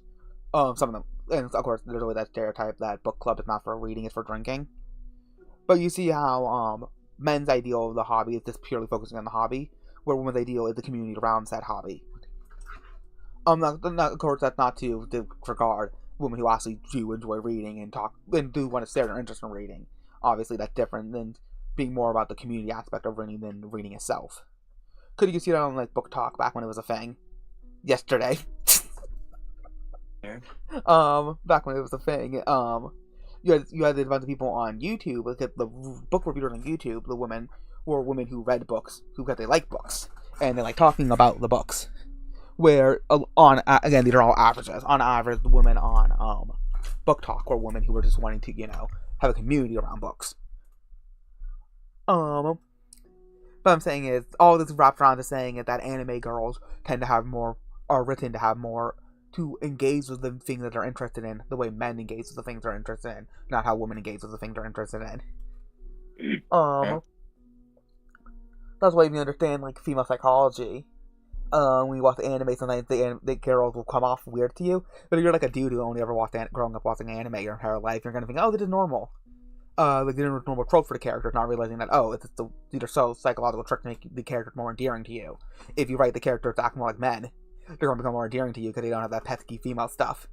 Like it's annoying because like people like females, men love women, but they don't like when women act like women. With all caps women. You know what I mean? Yeah. Like a lot of times. My sister's cool, but when she gets annoying, I call her out. Because Yeah, back when we were teenagers, she would come to me with a problem. Like, do you want me to fix your problem, or do you want to whine about complain about your problem? It's like, I want to complain. Then I'm like, go to mom. Yeah, I know a lot of relationships I had was always like, oh my god, this is so terrible. Why aren't you acknowledging it? It's like, it's not a big deal. And I'm just like, oh my god, shut the fuck up, bitch. My friend from the meat department, they used to be married now. He transferred to a different store years ago. But back when he was dating her, she was from Illinois, so more crazy than your average woman. Yes. But no, she would panic over everything, and he would have to calm her down. Like without fail, he used the wrong shampoo on her cat, started freaking out. And worried the cat was gonna go bald. It's like, don't worry, washing your cat with human shampoo once will not kill it. I'm getting flashbacks from that Nort. No, so she was neurotic, of course. Yeah, I've dated too many neurotic women. What they do with this is what they do. They buy an apartment. No, they don't buy an apartment. Obviously, they don't buy an apartment. They rent an apartment. They sign a lease because she wants to live in Illinois. A month later, she's like, why don't we just move to live in Missouri near your family? And he's just talking to me and he's like, and we just signed the contract. Like, she had like 6 months to think about this. Like, that indecisiveness. Like, those are, like, the women moments that anime tends to avoid writing about because it's annoying. And anime is mainly done for wish fulfillment for men who work 6 days a week, 10 hours a day, plus. You know, if Japan did go to if Japan did go to a 4-day work week and still did their normal work hours, they would still be on par with American work hours and have more time. They would generally be more happier society. Yeah, but Asians, especially East Asians, don't like being happy. Well, I'm saying the government's trying to make them happy. No, they like being happy. It's Confucianism. It's Confucianism. When you try to make it is what happens when Confucianism is brought to the modern day. It just can't survive as well. When you have little groups of social harmony, they work because the emperor would rarely be involved in your day-to-day life. When we live in a society as big as we do, then this is when Confucianism is put to its limit and starts to break. That's why a lot of capitalistic ideals don't tend not to work as well in super small communities where they tend to be very like when we're talking about bank-based capitalism, because some people argue that capitalism truly did not exist until the banking system became robust. And we were able to gain stuff like interest and loans and investments. Old school societies tend to be barter, which is still air quote capitalistic, if you want to call it that. If you want to call it any of the four any of the free systems, socialism, capitalism, or communism, economics. Yeah. Because like I said, what is money but it's a manifestation of a proxy for bartering. Because I was thinking like, hey, I'll trade you these potatoes for that bread, but then how many potatoes do you have to trade for a car? So, you know what I mean? And that person who build the car doesn't want, 1,000 potatoes. He wants everything's. Mm-hmm. Also, technically, Catholic capitalism being the fact that the Catholics were the ones who made modern banking systems. Well, see, what happened was usually it was considered a sin by the Catholics because they didn't want the poor man make the Catholic Church and French government didn't want poor people getting money, so they didn't allow people to make interest. So they labeled usury as a sin. The Templars though needed a way to have funds to buy supplies, so they created modern banking systems. Unironically, the banking system that they made is actually seen in Majora's Mask. In a form. But yeah, no, that's why usury is considered a sin, even though investments are mentioned in the Bible. Investing your money, investing your money is used as a metaphor for Jesus uses the metaphor of investing your money wisely in the system as a metaphor for cultivating your skills and talents. And not just resting on your laurels.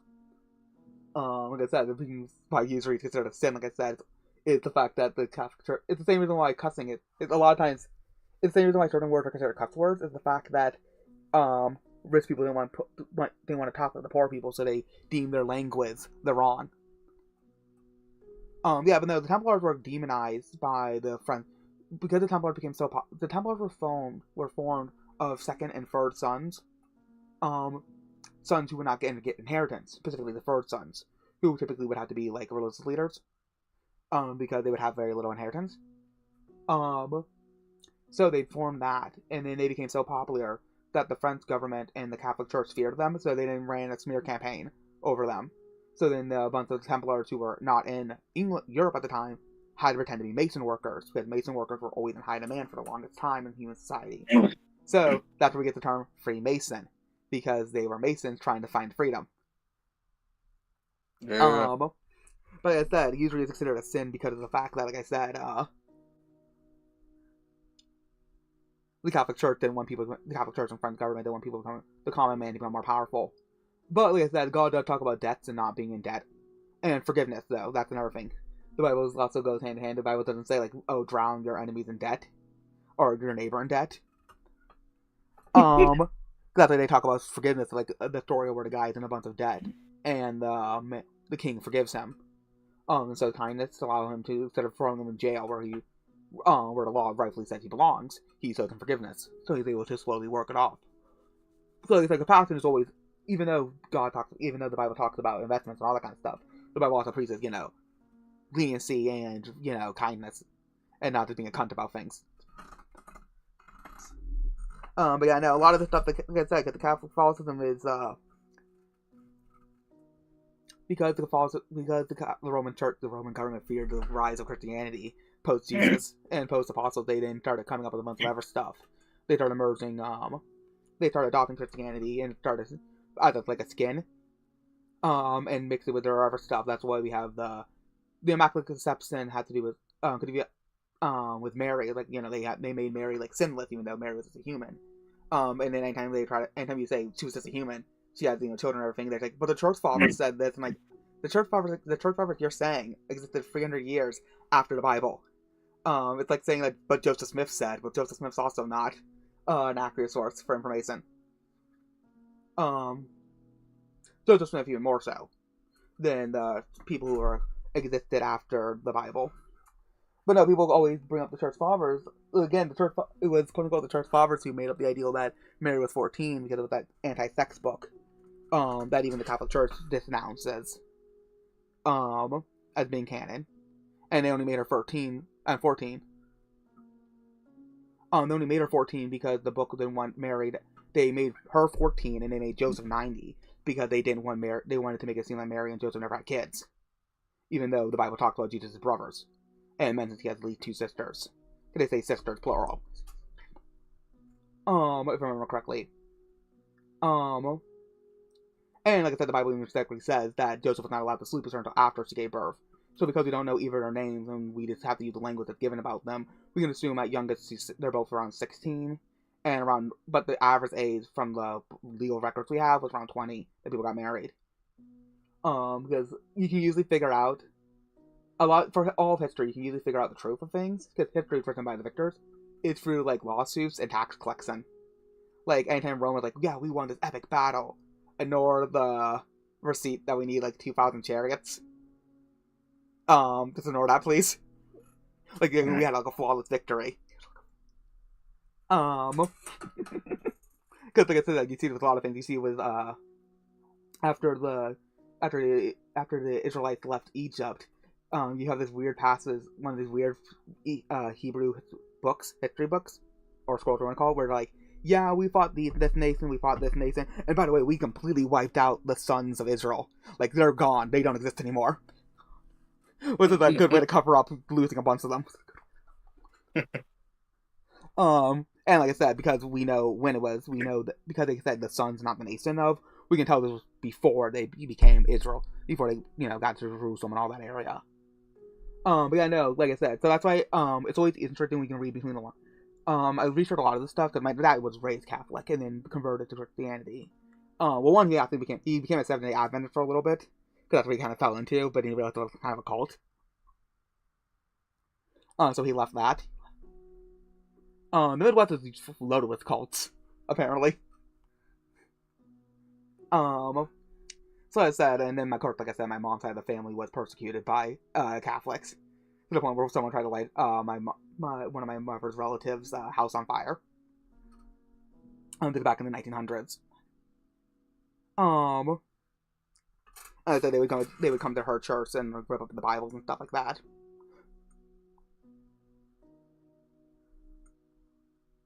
Oh, good for you. You're off. But yeah, like I said, so when you hear a Catholic say, or an Orthodox say, the early church fathers, you need to remember they're not talking about what we consider the early church fathers, what we consider the apostles, and the people who connected the apostles. When they say the early church fathers, they're talking about people who lived 300 to 400 years after the Bible was written and concluded. So like I said, I talk about this a lot. I talked a lot about this in the FNAF video stream. This is something I'm very interested in. Very I spend a lot of time researching all that kind of stuff. Kind of brought up the connection between Mormonism and Islam back in the day.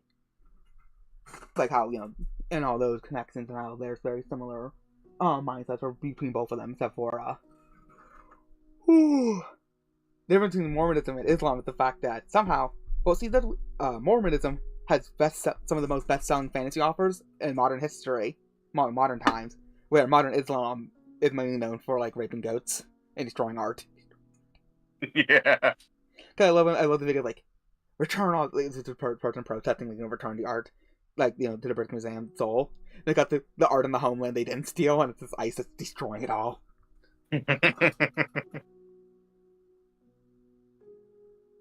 Yeah, so what Can happened we? was, South was basically you had the early Christian church. So first you had Judaism, which then became the Christian church. Judaism then develops into Rabbinic Judaism, where the rabbis can reinterpret scriptures and write their own and add their own stuff to it. This was done because all the Old Testament points to Christ. That's where we get stuff like Talmud. It's the fact that they started writing their own stuff up because, like I said, it all started pointing to Christ. That's why you even have rabbis who are realizing, yeah, it does point to Christ, and they'll write it down in their deathbeds because there's that one guy who did that. And then you're the ones of the other rabbis in his sect. So what happened was the Roman government, the Roman government was partly responsible for the death of Christ, is the fact that they were fearing an uprising. Because people always say, because the Bible even said it was all humanity who killed Christ, both Jew and non-Jew. So that's why the Romans went and gone, because again, the Bible is commenting on both big government and religiosity, because the Bible separates the idea of religion from relationship with God. Because you have these different groups that were that's why the problem with the Pharisees were. They were religious people. They weren't seeking relationship with God. They were seeking control and power over people through religion. So then you get basically the Christianity. Then you get Catholicism, which is skinning Christianity and creating a sect that's mixed with Roman paganism. And then they go off and go do their things where they will go, instead of they'll then allow ever pagan culture to mix with them. Like a lot of classical Christmas icons, like the Yule log and all that kind of stuff, were things they absorbed from the pagans. You can see with the Irish, they absorbed some of the Irish pagan stuff. I can ask my folks; they have a lot of good book recommendations when it comes to this. I get a DM you. Because a lot of the stuff I learned through years of reading and watching YouTube videos and doing my own readings and history, reading up on different translations and stuff. I did, just from out my life. And then, to get the Catholic Church. The Catholic Church is empowered because, it's backed by the government. So they claim that they've always been the government. And they dress Peter up as the Pope, even though Peter was married. And then they create the things that Jesus specifically spoke against, because the Pharisees basically put themselves up as godlike figures practically to the people. And now the Catholics are doing the same thing with the Pope. Then you got all this kind of stuff going on, and then eventually the Orthodox realize what the Catholics are doing is not scriptural, so they break off but do their own thing. Same thing with Martin Luther. So they do their own thing. So you got that kind of schism. Both of them are still very focused around religiosity. You can see with the clothing and all that kind of stuff. Because the early actual people of the Bible wore the common clothing of their time. Peter and Paul weren't dressing up in garb. They were just wearing normal common clothing, normal streetwear for the time. But of course, the Pharisees always dressed up, and as a pageantry practically. Same thing you see with the Catholics and the Orthodox, because people love religion. There was this hardcore atheist who was a communist. I used to work with, and out of all the religions, he liked Catholicism the most because he liked the religion aspect of it. He liked the ritual. Humans love rituals. We like being in these little patterns. So that's why Catholicism, especially these days when people lack stability, Catholicism is super popular right now because it has all those very surface level simple rituals that people latch onto, and it makes them feel good in the moment. Because again, people need stability, and they see these simple, shallow rituals in Catholicism as their stability. Then of course you got the Lutheran realize saying, "Hey, a lot of stuff you're doing is wrong." He splits off. That's his own thing. While this is going on, you still have the normal Christian church still existing. That's when the fist icon was called. Of course, the fist icon existed before Catholicism because they used the original symbol was the fist, which was because God said, "I'll make you fishers of men." So they use the fist icon to know where church gatherings were because they were done in homes. So I need to do more research on this, but I assume the cross was fully a Catholic thing originally because they keep Jesus on the cross because they have Jesus always dying for you in an endless cycle of dying where Jesus said it's finished. Because again, they do their own thing. Where then eventually years later the kind of cross kind of this spread throughout all of Europe, and it's become the normal generic symbol for Christianity. Specifically the empty cross, because, Jesus is not dead anymore, not sacrificed. An eternal, not an eternal sacrifice, like the Catholics try to claim. Because remember, a lot of times when you actually look into these things, they'll say, they change their doctrine as the years go on. So a lot of times you'll say, this is what they believe, and they'll say, no, that's not what we believe, but well, this is what you were founded on. I know you changed the thing, but this is what you were literally founded on. Same thing with, like I said, I talked about necromancy a few streams ago. The Catholics will swear up and down they're not committing necromancy, but when the Bible considers talking to dead people for any reason, for any kind of help, hey dead saint, can you put in a good word for me, would be considered necromancy to him. Obviously, there's being at a gravestone, there's a chat where the person isn't listening to you. When you pray to a saint, be hey saint, can you intercede for me? That's committing necromancy to the Lord. But they just, when you bring that up to them, they just annoy you. That's happened too many times. But the reason why saints are such a big deal in Catholicism is because, again, Romans. The Romans had their pantheon of gods, so they kind of turned their pantheon of gods into saints. Because they were basically, skinning Christianity to make this. Then, like I said, you kind of get this mixture later on in Europe when you get more, I don't know exactly when, we get the kind of mixture, where, the old school, church that never really left, but was always usurped by the Catholic Church, they all kind of mix and mingle eventually, so you get, eventually you start getting offshoots like Baptist, Pentecostal, all that kind of things, in America more. And then, of course, you get the Church of England from Henry, because Henry doesn't want to get laid. So he can make the Church of England with basically the Catholic Church, but with more lax rules. And like I said, when you get to America, then you get a bunch of interesting things going on. The rise of Calvinism, because Calvinism was formed in Europe, and a bunch of Calvinists moved over to America to found, to do a lot of founding. That's where the witch trials were done. The witch trials were done by Calvinists. And I thought I talked about how Calvinists misinterpreted one verse in one verse segment of Romans was the entire part of that segment of Romans is talking about how the Jews believe that only they got saved. But then Peter corrected them, saying, no, God intended everybody to get saved. And like I said, they grossly misinterpret that verse, and then sophomorically interpret every verse. It's kind of like, if you're really big into the FNAF community, I've thought this before, Gibby said it, but I always thought the FNAF community kind of reminds me of, modern Christian theology, on how you have these different sects of people in the FNAF community, and they'll use, titles to declare what they believe. It's very much like that. So like I said, they take, let's see, but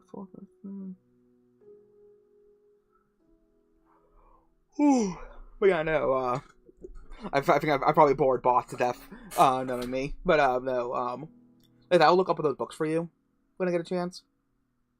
We're probably going to do 2 chapters tonight, because it's already 2 o'clock and I got a super late start. We'll probably do the next 2 chapters tomorrow, and we're still on chapter 1. Well, not chapter 1, we're on chapter 6, and we had 10 chapters. So we'll probably do 6 and 7, and do 8 and... 6, 7? Yeah, we'll do 6, 7 tonight, and then 8, 9, and 10 tomorrow. Or Monday, it depends on what time Medicare streams, because I do want to watch Medicare live. I know Medicare streaming on Monday. Oh, fuck, I think I fell asleep again. Oh, sorry. Well, we're perfect timing. We're about to get back to reading. Fuck. I fell asleep again in a VC. Fuck. Apparently hey, you said you had a migraine. Did my voice help? I don't know. Did your brain was so in pain from my voice, my screeching sounds, that it's just set off. I don't know. I think I just passed out from the pain. Okay, so my voice did not help. To get I'm gonna go get some water real quick. You get some water too. Okay. Migraines take up a lot of water, and being all dehydrated will make your migraine infinitely worse.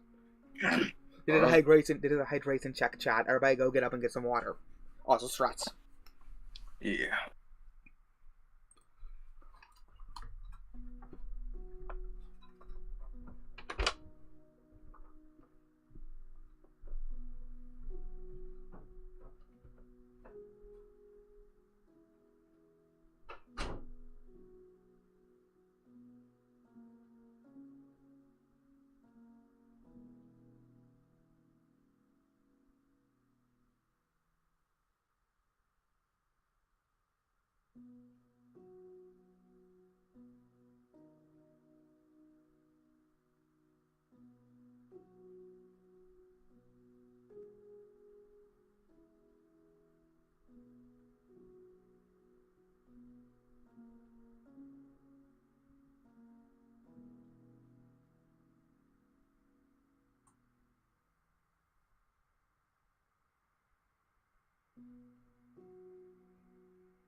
Alright, I have returned. So let me see. Fucking. Boss or nuns bad to crush on? Well, for one, Blaze, that's a sin. Nuns are the, sisters Okay, I'm back. Chat. of, Did you all okay, get see, hydrated then? Blaze, nuns are the sisters slash wives to God. They are not meant to be, perceived in that way at all. So if you're really serious about being a Catholic, you're remove that thought from your head. Oh yeah. Second of all, most nuns are fucking ugly. Any attractive ones, their beauty goes away real quick because they waste their life being a nun, obviously. Oh yeah. So The nuns and priests are a lot like, and the monks are a lot like Amish, because the Amish are like, hey, let's just not do what the Bible says and go preach the word, and let us pretend like technology. Let us be satisfied with the advancement of technology at this level, but also cheat with ever technology. And because like their main ideal is a lot of Amish still sound like that kind of Calvinist, we need to prove that we're saved kind of mindset, because Calvinists don't believe you have a choice in your salvation. yeah, And again, like I said, they misinterpret that scripture, so you see that's why the witch trials are so bad, because they had to prove their salvation, they had to prove that they were not sinners. So you see that with a lot of their outfits, where they will, not dress extremely modestly, where they believe certain things, like, oh, using butt zippers or certain things will be, or any like attachments to their outfits. They grow up nuns in media because it's the same thing with school teachers. It's that taboo-ness. Or same thing with vulnerability. When it comes to, well, you're talking about the vulnerability when it comes. First, I was thinking about the vulnerability that you, the person, is when it comes to a nurse. Because you're putting your trust in a nurse, but I realize that's technically not the same thing with a nun. Being the fact that the only time you're vulnerable was the only time you're on a level of vulnerability to a nun is when you're a child. But then again, you can see some kind of Catholic trauma. But back in the day, nuns were allowed to beat you with rulers in school. Well, it's technically made a better crop of people. Not gonna lie. alright, so let me see. Boss, are MILFs worth it? No. MILFs are already used up women that are only seeking out because they want to rejuvenate their own sexual conquests. And that's not really the kind of energy you want to invite in your life, especially if they already have kids, because I can guarantee those kids are not gonna like you, and I can guarantee the kids don't like their mother. Okay, so if you, and all the so the example will be if you're the same age as somebody, and like and she has a kid, and like her sexual history is like, oh, this one guy, if like one or two guys got knocked up by one of the guys, and you need to know what happened to the guy. Like, is it a normal breakup, or is it like he went, like, the baby daddy got arrested? Because it's gonna tell you like look, what happened to the guy will tell you the quality of the woman. Typically, like, obviously, if it's a blue collar crime, that's gonna look less bad than if it's like a not blue collar. If it's a white collar crime like embezzlement, so I'm gonna take the level of finesse. That's more harder for someone else to notice. They're gonna be less looked down upon her. If it's something like, oh, why are you a single mother? Well, my baby daddy's in jail because he done robbed the liquor store 5 times. Bitch, Like, get out of my face! Like, see, that immediately tells you the quality of that woman because of her judgment skills. Again, sometimes you was like sometimes women will, sometimes guys are, people are good at lying. Like, let's not forget that people are good at lying. So sometimes you have a woman will date a guy and be with him and think that he's a nice person, but he's just hiding it, and then he'll show his true colors and be abusive. A lot of times that happens. A lot of women will do that. A lot of men will do that. They'll be fake in the beginning parts of the relationship until they get their hooks in. Because there's one woman who got set on fire by her husband. And lived, but set on fire. Then randomly one day he just poured gasoline on her and lit her up. So like, I don't know how you would see the signs for that unless he was like a pyromaniac, but like, would he like violent, like, you know what I mean? Like, if it's just like he's unstable and one day he just finally snaps. Again, so I'm saying there's always, you need to learn the back. You can't just hand in way being like, oh yes, all MILFs are good, all MILFs are bad. It's more of a, hey, do you have a connection to this person? Don't seek out a tag. That's the thing. You're like, are MILFs worth it? That's because you're still thinking in that kind of either media or porn brain of, is this tag worth it? See, like, I like goth chicks. Like, I like the aesthetic. But, like, just because I like an aesthetic doesn't mean I'm going to have to be compatible with the person. I can be compatible with, like, a bookworm and turn her to and make her wear goth and ask her to wear goth aesthetic now and then for me. Like, what you want to do is because the main thing is, again, you're not going to be having sex with her for 22 hours a day, at minimum. And Most also, days. if the sex is what you're thinking about, you don't really love her. You only see her as a sexual object. So there's not really any intimacy there, any real kind of it. Better be that cat. 1 second. Let me just check this. Okay, it's a cat. It's a fat cat. I gotta detect, like, motion detect at your front door, and I'm like, okay, what? Aw. I always check to make sure, because I don't want to, if it's, oh god, if it's someone staring out there and be like, I'm grabbing my gun. But no, it's the neighbor's fat cat. She likes walking in her porch. Oh, that's nice. Boss, is it okay to find Sailor Moon hot as a 40-year-old brother? She's the most basic of that entire fucking franchise. Shame on you. Go for Second of all, she's so nigga. Second of all, nigga. You know, I gotta speak to this in your language that you critters can understand. First off, nigga, go to the liquor store and get that za, as you people call it. Mix it with that grape drink. I don't know what that is, but I'm sure you people are used to it. And get some chicken, some fried chicken, because I know y'all love that shit. Y'all love that fried chicken. That's all y'all can eat. And then think about, after eating your chicken, drink until you're just really fucking drunk. And think about the life decisions you've made that have made you think Sailor Moon is hot. I'm imagining Adam Driver saying all of this. Like a mixture between his Amazon commercial he did where he read out reviews mixed with his whatever it's called, Black Klansman movie. Yeah. But no, so the micro South. Most basic cutting of all. The word, first of all, the word is lost all meaning. Okay. Fun fact, chat. The word cunny used to mean an actual rabbit. Originally, we called them cunny rabbits to denote child rabbit. Then it got used for an adult woman's vagina. Because there's that famous letter where the author's writes to his friend saying, "There I was, handing my wife's cunny," when my friend walked in. I just realized we went full circle with it. Usagi, cunny. Yeah, you're right. They used to mean bunny. Yeah, oh my god. Yeah, and then so kids would call the bunny rabbit, cunny rabbit. But then it was being used so much as women slang for women's snatches that they started, phasing cunny rabbit out and replaced it with bunny rabbit. Then somehow, cunny stopped being used and pussy started being used instead.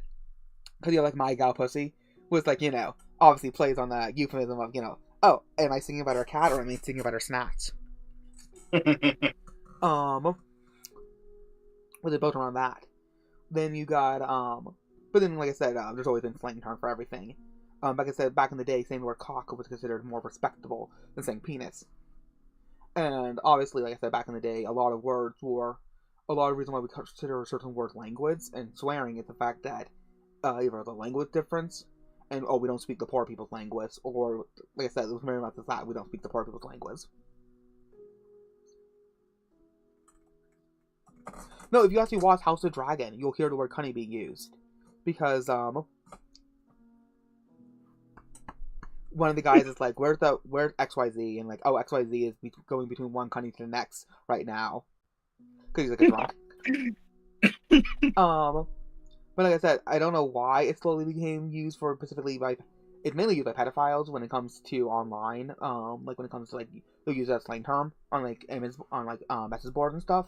And then the anime community started using it and overused, and they made it their entire personality. So like, I know I see someone who used the word cunny, and like, I roll my eyes and like, oh, you're like people who make weed their entire personality. And sort of like, why would you use this as your same personality? It's the same thing with like the word. It's the same thing with like, I agree with Big Buzz when it comes to the word lolicon. It's like, if you don't mean childlike characters, like people use it because people use that term to describe characters like from Spy X Family. And if you don't mean that, if you mean something completely normal, why use the same word that pedophiles use to describe characters who look and act like children, or they use it on real life children? It's like how he used the example of, oh yeah, I'm one of the nunces. Like nobody in England uses that word in a good way. They don't ever use it to mean you're an asshole, you're a pedophile, or they use it to mean that you're acting strange or weird. What they associate strange and weird with being a pedophile. Because they'll say, oh, you're acting like a bit of a nunce, aren't you? Kind of like we used to use the word queer to describe gay people. Until they took it and then used it on themselves. Because the word queer, it means strange and weird. So we just call gay people strange and weird. But yeah, because if you go on stuff like back like 8chan or Pixov, you'll see people call real life children lollies or use the word cunny for them too. So that's why I said it's one of those words where it's like, but then people started becoming super edgy and started using it, kind of like pull like a Mr. Girl and like, oh, I'm gonna be edgy and say it everywhere, and you just describe everything. Look, I will I know stand a by. female at work Yeah. named Cunny Deadass. Well, like I said, or Cunningham. That's a name. Or Cummingham, that's another word. Because I was watching Donnie Darko, and I was like, I know there's a pedophile in this movie, and I see a guy named Cummingham, like, there's the pedophile! And it's just like, oh, how did you... There's such a gap, you can tell by the name. Connie? No, it's not Connie. I think I know what he's trying to say. Yeah, Zero of off. course I like Big Bunsey. Is that the same chick that you tried to use that one pickup line I told you, and then she got really angry at you for it? Was it that one? What's the pickup line, boss? I said, "Hey girl, do you want me to darken up your gene pool?" Oh, I remember that. See, this is why they say once you go black, you don't go back. Well, it sounds like a threat, kind of. I guess it's not supposed to be at all, it's not. Fucking danger! I know, like, Fucking... it reminds me of the Geico commercial, because, you know, like, the commercial, like, once you go Geico, you never want to switch. And they just put up the Geico loser with a gun.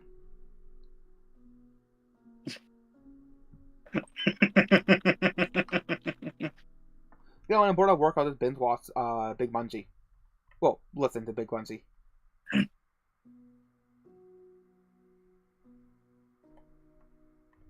Weirdly enough, apparently Darth's having a spur. That's was another spur in Discord with Danny and White.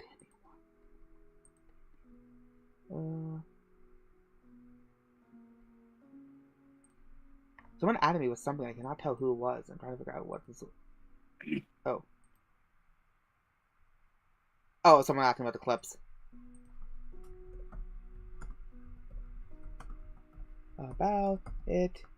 Just keep close. Dang. There we go. But no, like I said, Big Bungie is like he's hilarious. His video on DID is it's hilarious because you have all these people grifting because like you have all these people grifting DID, and that reminds me of when Mr. Medicare did his video on it literally reminds me of when Mr. Medicare did his video on it, and like he showed videos of actual people who actually suffer from it, and like how this one woman thing, constantly hearing that the person inside her head yelling at her, calling her like awful things, and wanting her telling her to kill herself constantly. Where then you have all these people on Tumblr now moving to TikTok, basically making it like D&D. Like there's a whole D&D campaign inside them. But I do think about the Big Bungie joke pretty much. Cause no, I introduced Mercy to Big Bungie. So like, so you love that joke, but it's like, what does the right have? We have guys who yell and scream and speak from their chest. Where what does the left have? Pedophile, pedophile, pedophile, pedophile. Like, so we'll say that joke once when we're watching TV just for fun.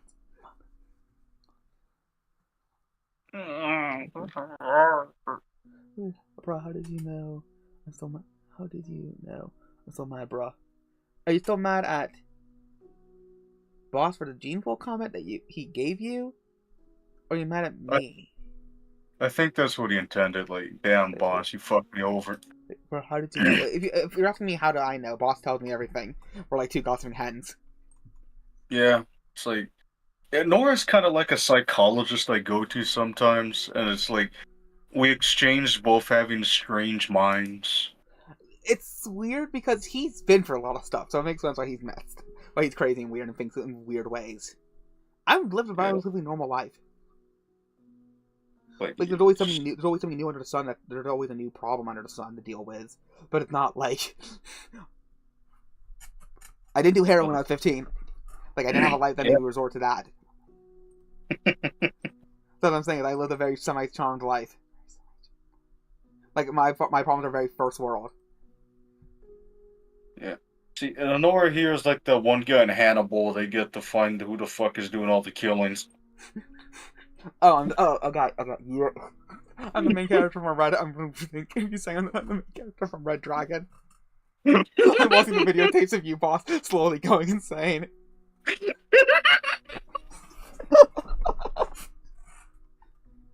He's like, if I watch these tapes long enough, I'll figure out where he buried the money.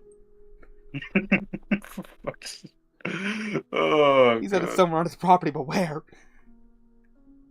I have the perfect pic. See, this is the funny thing, because last year I made the pics. I made a Photoshop because I kept on just chatting with people, and they kept on getting.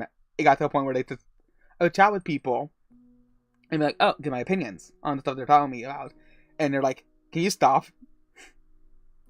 Do you get way too on the nose?" Cause I'd be like, you know what I mean? Yeah. So I made this picture. They all thought it was funny. 1 second. Let me see if I can find it. I really need to organize this stuff better because I do not remember what I called it. Let me try the word doctor. That brings up nothing.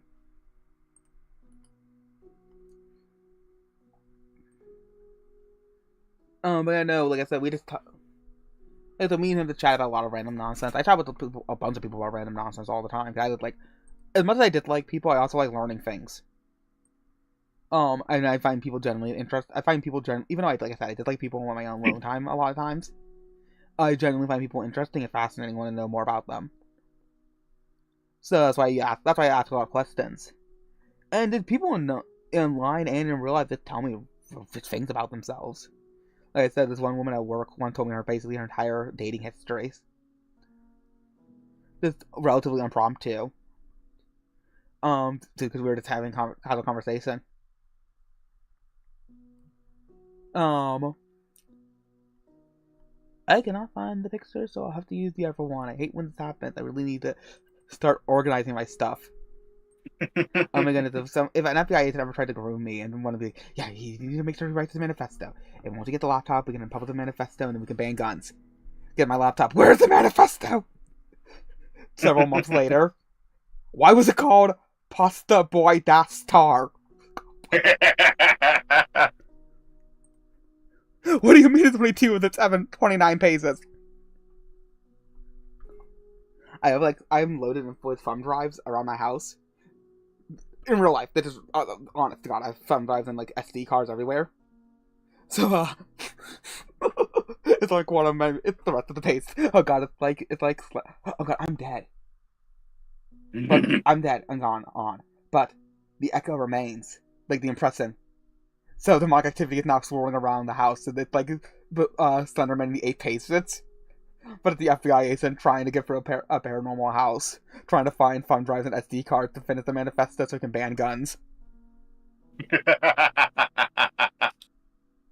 That honestly sounds like a really fun indie game concept to make. That you think that you're playing. Yeah, me and yourself are opposites. My stuff is the opposite of organized. I can usually memorize. I usually know why do I have a random picture of iDubbbz? What is going on here? Did I use it in a Photoshop? Because this is when he's like all greasy. Yeah. I did I use it in a Photoshop?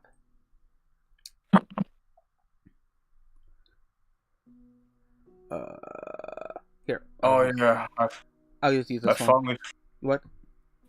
I finally finished that thumbnail. Ooh. Oh yeah, I like the interest in that one. That's cool. I like it a lot. Who's the head on the car? The head? Yeah. That is that one fucking Jeremy Kyle guest. You don't want to Wazd and me and everybody else would like look at the fucking guests on there, see how awful they looked. The guests? Yeah, the guests, like fucking okay. So how it was kind of like Jerry Springer but British. So the guests were like infinitely worse. I remember talking mentioning a bit about that. Yeah, I remember you posting random pictures of ugly people. Yeah, that's what they were from. Like, it sounds really rude and mean to say it that way, but that's what it was. Like, don't hate me because I'm accurate, chat. There's a lot of subtle references, esoteric, Gnostic imagery in this picture. It's It's the Da Vinci Code of the modern era. Yeah, you know, we got the taxi. Someone's gonna write a terrible book about this. We got the taxi to represent Chie when I first started streaming P4. We got the fucking spirit of Yunar Kami behind me to represent how he possesses me, and I use his body, or really the other way around. But I thought it looked better that way. Oh yeah, like a Like, stand. dude, yeah. We got the Also, chicken. you're pretty pale in that picture of you. Yeah, this was the best thing I could find. We got the chickens, which we all know what that represents. We got the steak right there. You can't really Your make hunger it out. for independence from the government, because the government doesn't want you having chickens, according to some random commenter in Lolly's stream once. Yeah. And then we got Star Wars style ghost nailed out. And their chicken that's in the same style. Yes, because that chicken was not allowed. Not the chicken the government stole from you. Yeah, this is the picture I did. Found it. I said I made this because, okay. like I said, I would always I would chat with people and give them my opinion on the things they tell me. Mm-hmm. There is is it in the squad? Nope, not in the. That is the Little House on the Prairie folder. The Little House on the Prairie folder was one episode of Little House on the Prairie because I needed one clip of Willie eating paste. See. What do you mean you can't see? It's on screen. Oh, that's just art right there. Okay, let me reload the page. I think he was talking about mine, but it's like. Do you want me to post it? I didn't want to post it because I didn't know if you wanted it spoiled or not. It's fine. Not everybody's here. Yeah. Well, hold on. You can make a community note with it, so you can preserve it forever. Oh yeah, good. But yeah, no. And if you notice, a nice little detail I did was the original was 5 cents for the doctor, so I looked it up and it was inflation what it would be. So I wrote 53 cents and then scratched that and wrote free. Because the original thing is psychology help for 5 cents, so I changed it to to put on scratched it out for 5 cents and did 53 cents, was the most assholest price you can give. Like demanding free pennies. Who has free pennies on them nowadays? I do, because I'm weird and keep changing them all times. Let's see, bro. You could do a psychoanalyzation of me and be confused. Like I said, there's a lot of people still talking to me. There's everybody in that picture still confuses me to no end. And some of the people are in there just for jokes. But like I said, they'll just tell me little snippets, and I'll give my opinion on those snippets. Like I said, we're all multifaceted people. Just because I'm able to understand a sliver, a vertical slice, one may say, a yandere dev vertical slice of a person. No. Doesn't mean I fully get the person. It just means that I'm able to. I'm really good at breaking down middle of the road things to very simplistic terms. So, like, super complicated things, I can just pretend, I can just nonsense my way through and pretend I know what I'm talking about. So anybody who knows nothing about the topic will believe I know everything, or more than I do. But for, like, it comes to, like, middle things, I'm able to break things down, like, how I was able to explain RAM to an old person once at Best Buy. I don't work at Best Buy. The employee couldn't explain it to her, but I was able to quickly explain it to her by comparing it to an actual desk compared to a closet. And she was able to get the ideal. Because by saying, this has more memory, didn't really get the point across to the woman. So by using an allegory of, imagine using a desk and having stuff on it. The more bigger your desk is, the more stuff you can have on your desk at once. That's quickly to grab. Wherever things are in your closet, which you have to get up to get to. And that's you understood it after that right away. Alright, Blaze, if your head still hurts, I got just the thing for you. So turn your volume all the way up. Wait, it's because you have a cock fixation. Like I said, that's why you have a gay fetish. Because the majority of the stuff... Look, that's the thing. For a lot of gay guys are not into twinks. They usually date men who look like them, because gay men are notorious for having high levels of narcissism. Because, like, every gay couple looks like two brothers instead of two brothers. If it's not, like, again, specifically a gay couple built around body dynamics. Damn, wait, Or Blaze, obviously does an that mean, interracial couple. Blaze, does that mean Yosuke is your husbando? He's thin? I thought he was fat. I mean, I imagine he looks like a fat Yosuke. See, you said fat Yosuke, but I want to say it's a fat Yosi. Blaze, did you make that post about smelling Yoshi's eggs? Oh, God. Did you want people drawing those eggs?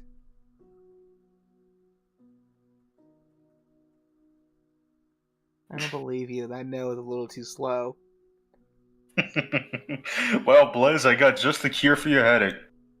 Alright, Blaze, I want you to go, get your wallet out, open it up, and, just pull out your credit card, and, read those wacky numbers on the back, and, DM them to me. Don't forget the security key too. To take a photo while you're at it, just to make sure you don't make a mistake, and take a photo of your face and your SSN. Yeah. When you're at it, you'll just really help that headache of yours. Yeah, just give me all that shit, man. But make sure to treat your wallet good when you're opening it. Make sure to make her feel like she's loved. Yeah, Stick your hand in there and pull out the card. Slowly coax it out. Yeah, like read it all off of me, like essentially as possible. Like, goddamn, Be like, read it to me like you're whispering in my ear, and we're in the elevator and all that shit. 2, 3, 4, 5, 6. Yeah, just like that. 7, 8. Yeah. Fuck yeah, read it just like that, please.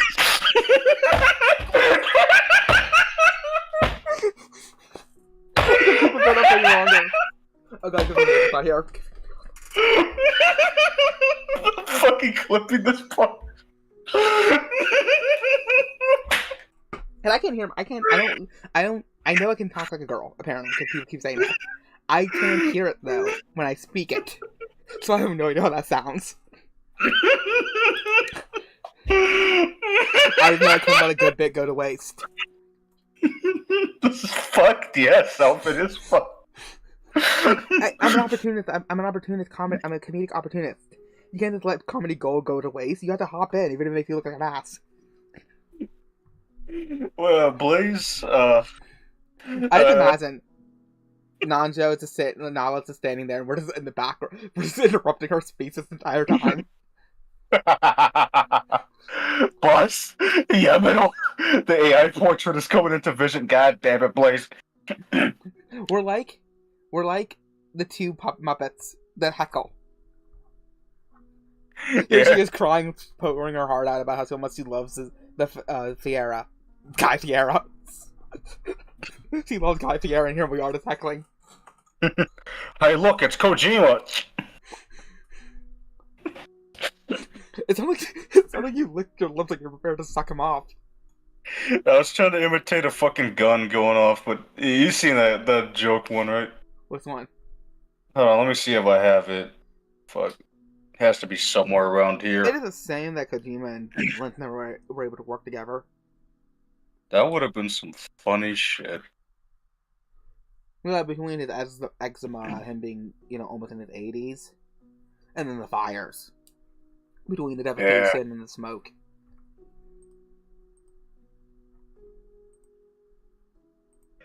Oh, wait. Huh?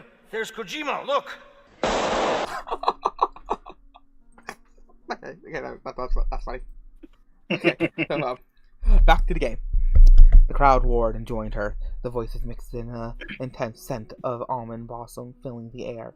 They feel dizzy, joyful, confused, angry.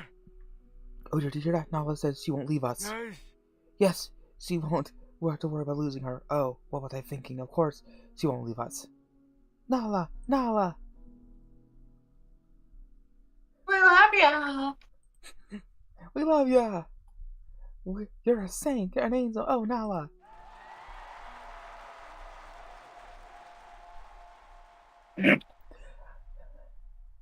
Wait, this is gonna suck when I get to the end of her story and she gets imprisoned.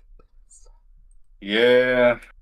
Everyone, the elders, food vendors, idle gamblers, estate owners, and their workers. The children inquire.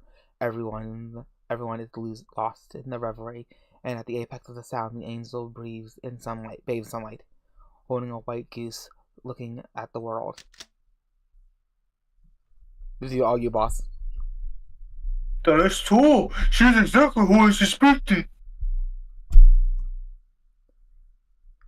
The seductive power in her voice, making those who love her adore her like a goddess.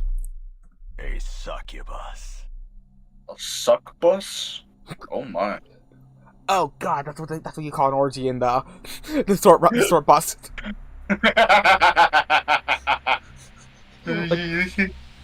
Let's say succubus.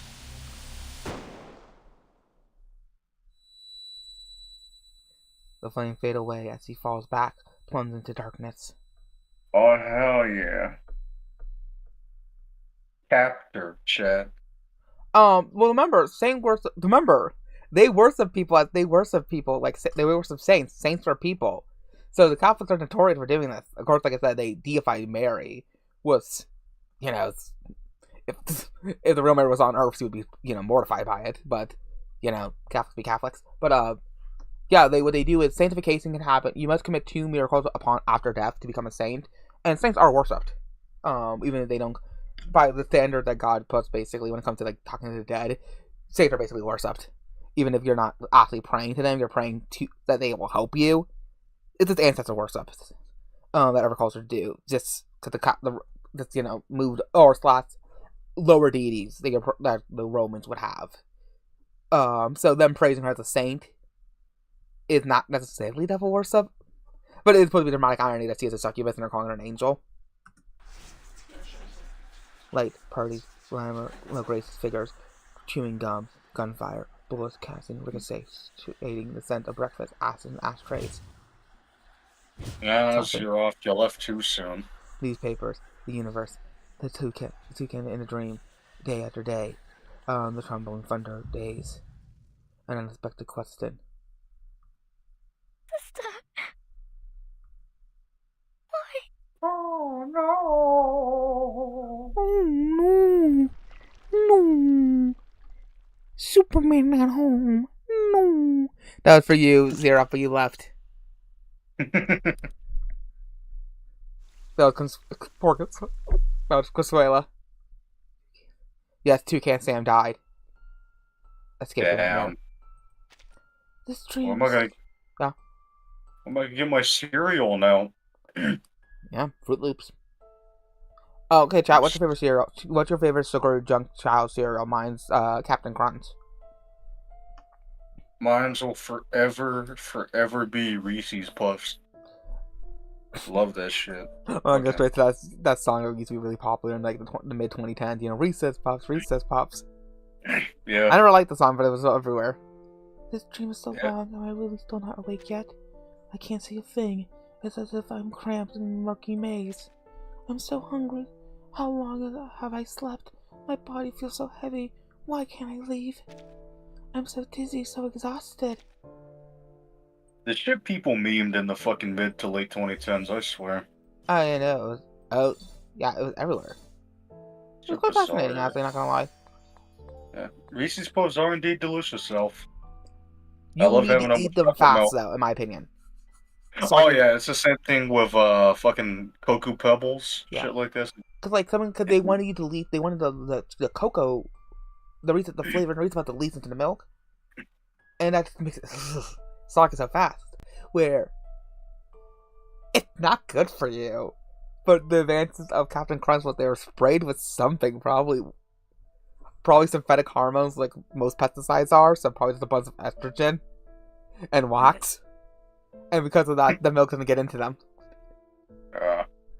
Because there's estrogen everywhere. The femmification of men has been happening for many of years because there's so much synthetic estrogen or plant-based estrogen in our products, in our canned goods. It's sprayed on apples and other fruits and vegetables. Yep, shit. So it's making the men more sissy and is inducing puberty in the women sooner. Well, girls. And then the STD rates go up.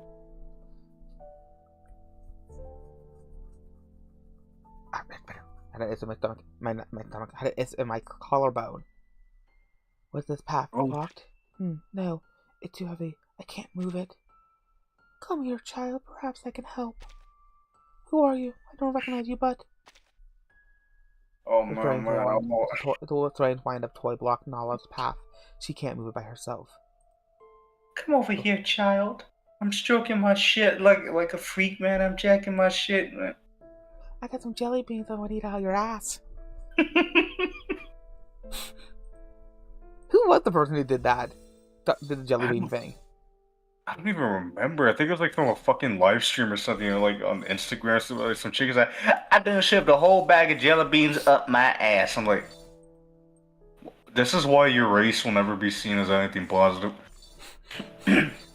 Yeah, he really left too soon.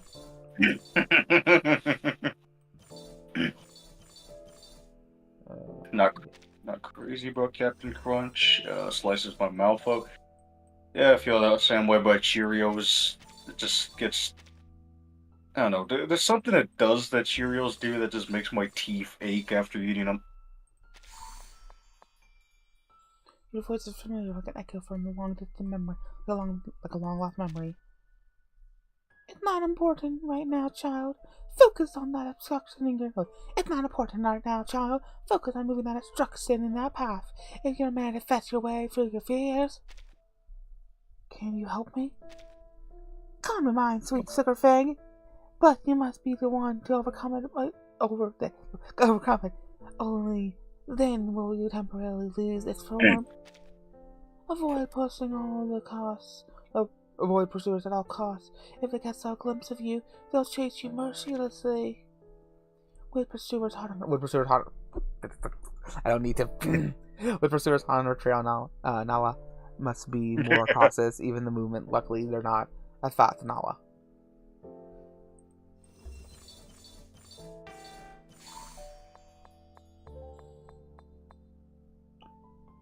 Slower Beast Falls. Hey, they used the hunter from the Redwall chapter. Oh, that's nice. They, you know, I just imagine while Nala's going through this is what's going on in her brain. Let me see. On the Discord.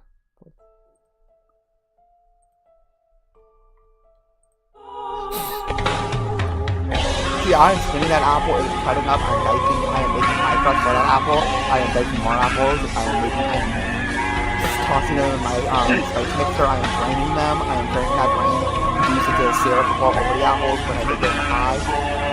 You are super Aryan if you're doing all that. I like thinking about making food, I like baking, I like thinking about these kind of things, I'm just like, the apple can go, like, am I doing a wireframe apple? Am I doing a cartoon apple? Am I doing a hyper-realistic apple? Does the apple have bites in it? Is it discolored? What color is the apple? Is it green? Is it Granny Smith? Is it Fuji? If it's Fuji, I'm going to stomp that apple because Fuji tastes terrible. Yeah. I don't like the texture of them. It was that meme of the apple spinning in the head with the Ralph Bakshi face cream commercial.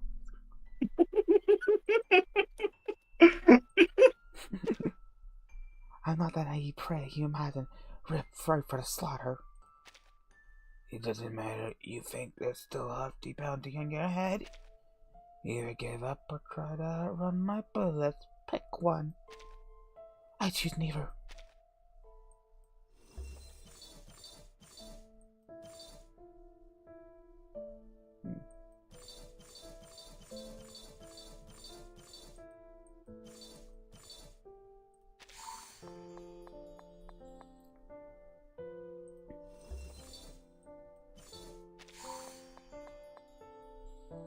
Undo.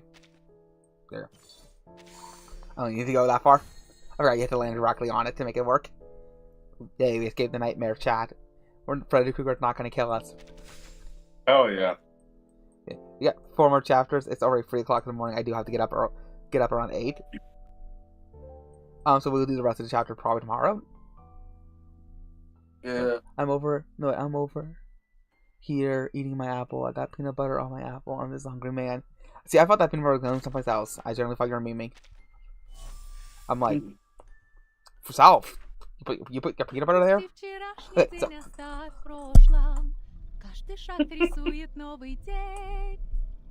You done, Rusky? We're trying to have a moment here. Torasuki sings, we listen.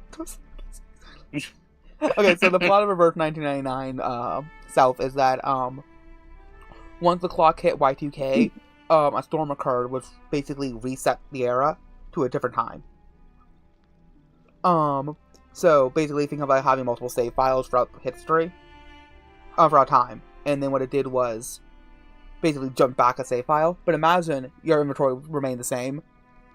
That's basically what happened to a bunch of people. They were inside a safe zone, and when that time got reversed, they all survived, but they could not find their previous selves. And this keeps occurring every time the era gets to a certain point. A new storm will come, throwing the people in safe zones to a different era.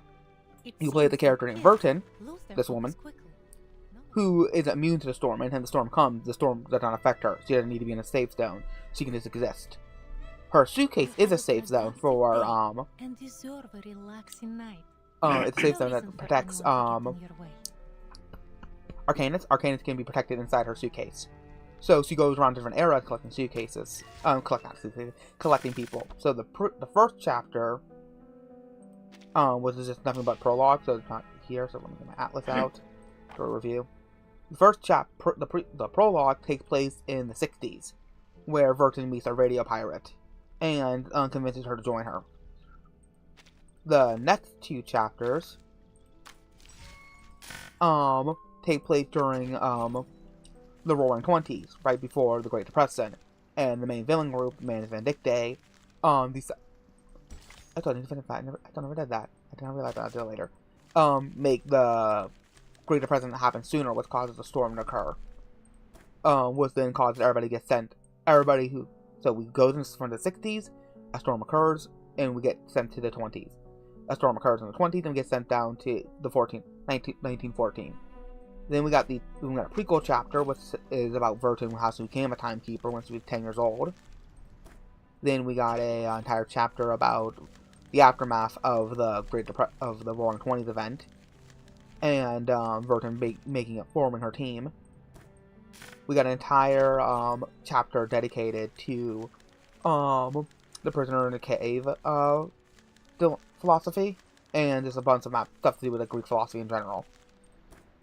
And then we got a chapter that's a complete love letter to opera, and set during the Vienna was the height of art at one time, practically the height of art in Europe, but that part of Europe. Then we got this chapter was a great chapter. It's like a super long chapter. It's 30 parts. Was the conclusion of the two chapters. But these two chapters are one bit. These two chapters are one bit. All three of these three main chapters and these two little epilogues are all one big story arc, and we're now starting the new one with chapter 8. We also have these. So like I said, you can just plot. Even if you don't want to play the game, you can just look up the clips on YouTube, the story segments on YouTube. Then of course we have these little side events, which are ways to flesh out the world. We got this one based off a real life event where, the dog is based off a real life dog who found a stolen trophy. But this is like a Phantom Thief episode story set in the 60s. You got a traditional slasher film set in the 90s. You got an Indiana Jones style adventure film also set in the 90s. That's just some extra bonus stuff about the mainline chapter. And you got a Olympic Games set in Australia. So like I said, the game is really fun. Like I said, this is why I dedicate so much time to the game, and I generally have fun with it, despite it being a gacha. And of course, there's some bonus stories you can play. Got a generally fun character designs. Where's she? One of my favorite designs was this. Her name is Tooth Fairy. Yeah, she nibbles on it just right. Yeah, she bites. She has to wear a mouth guard, an old-fashioned brace guard on her mouth to keep the fairy from stealing her teeth. But she also gets her. But fairies are useful for medicine, so she eats them herself.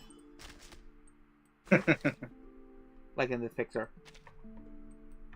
And she gives them to other people to eat. Don't eat me. Yeah. Yeah, this is some Vorpal's favorite character.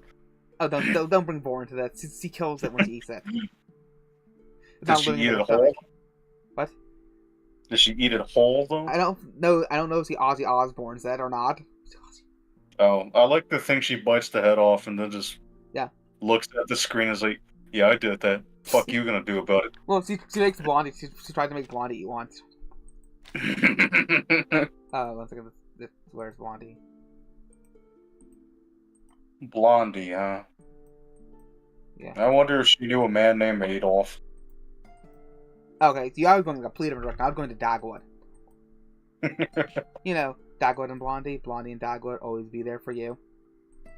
Yeah, I just had to make one Nazi joke before the stream ended. It just wouldn't be right if I didn't make one. Yeah, Blondie. I changed her outfit, that's why. Did her normal outfit, because she's a college girl. And it was the free skin they gave out for the hotel event. White women.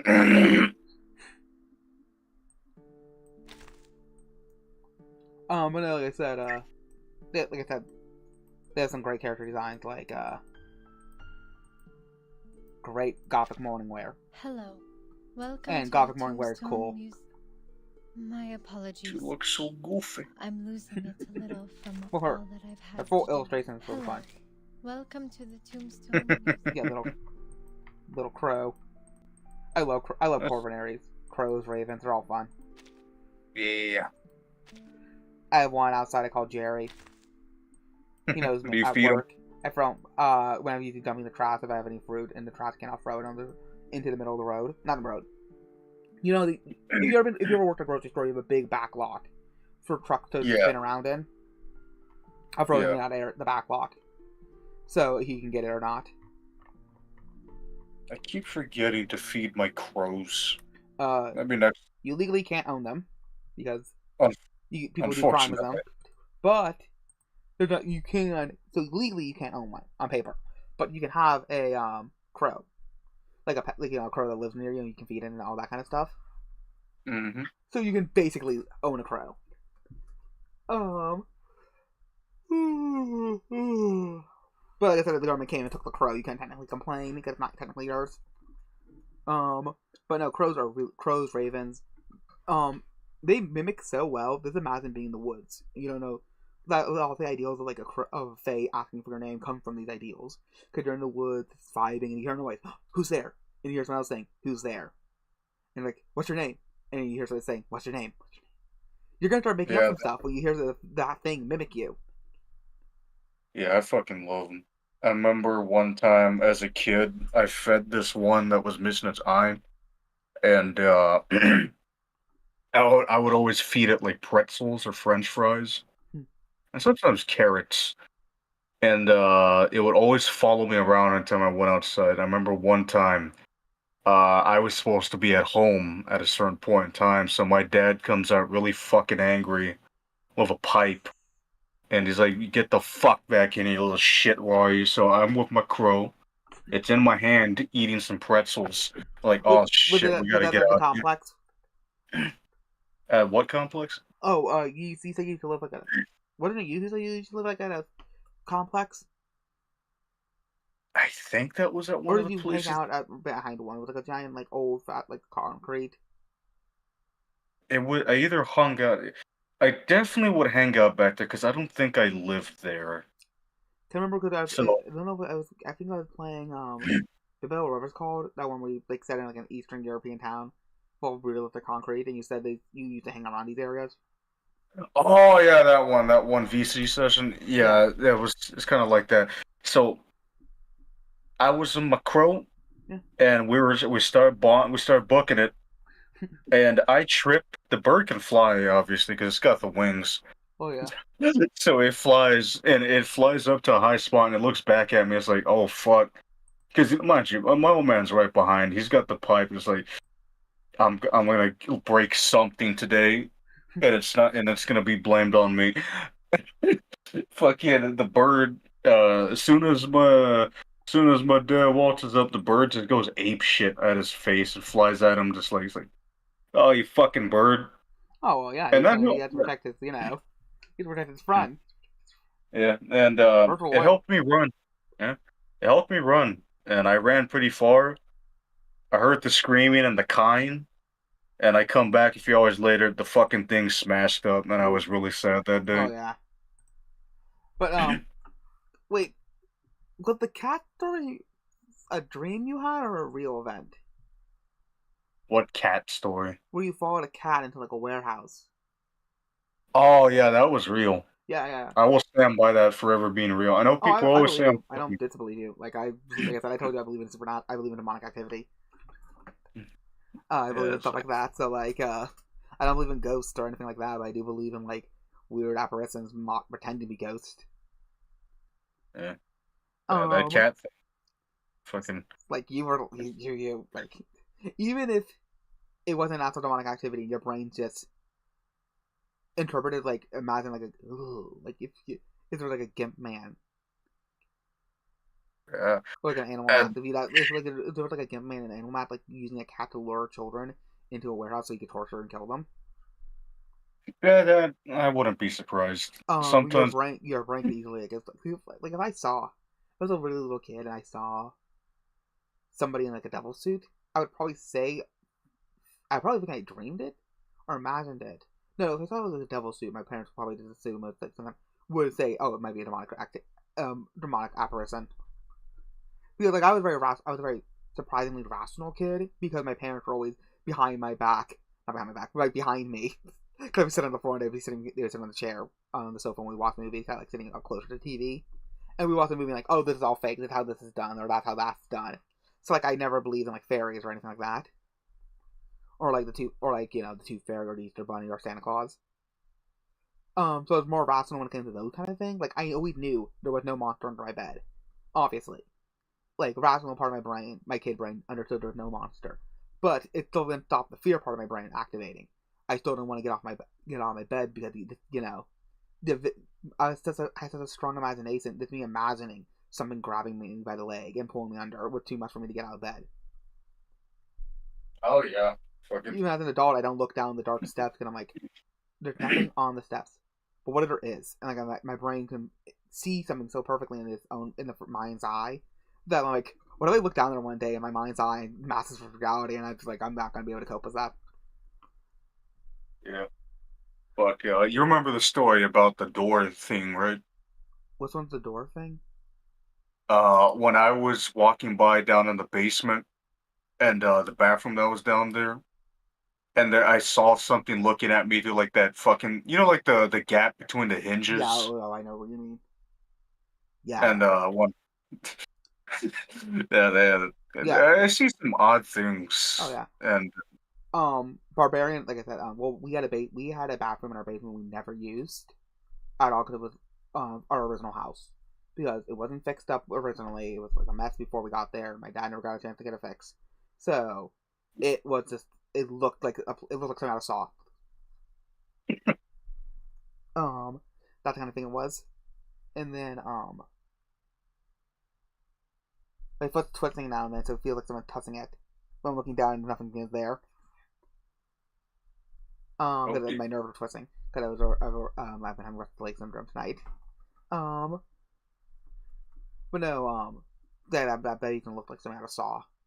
With a little small basement, like my parents will not let any kid use it.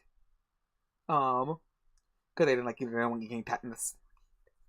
But yeah, no, yeah, basement still even as an adult, basement can still kind of freak me out. That's when I go down and make sure to turn on the lights because I think in horror movie cliches. All my life, I fought in horror movie cliches. That's why when watching Barbarian, it was one of the few movies I audibly said no to.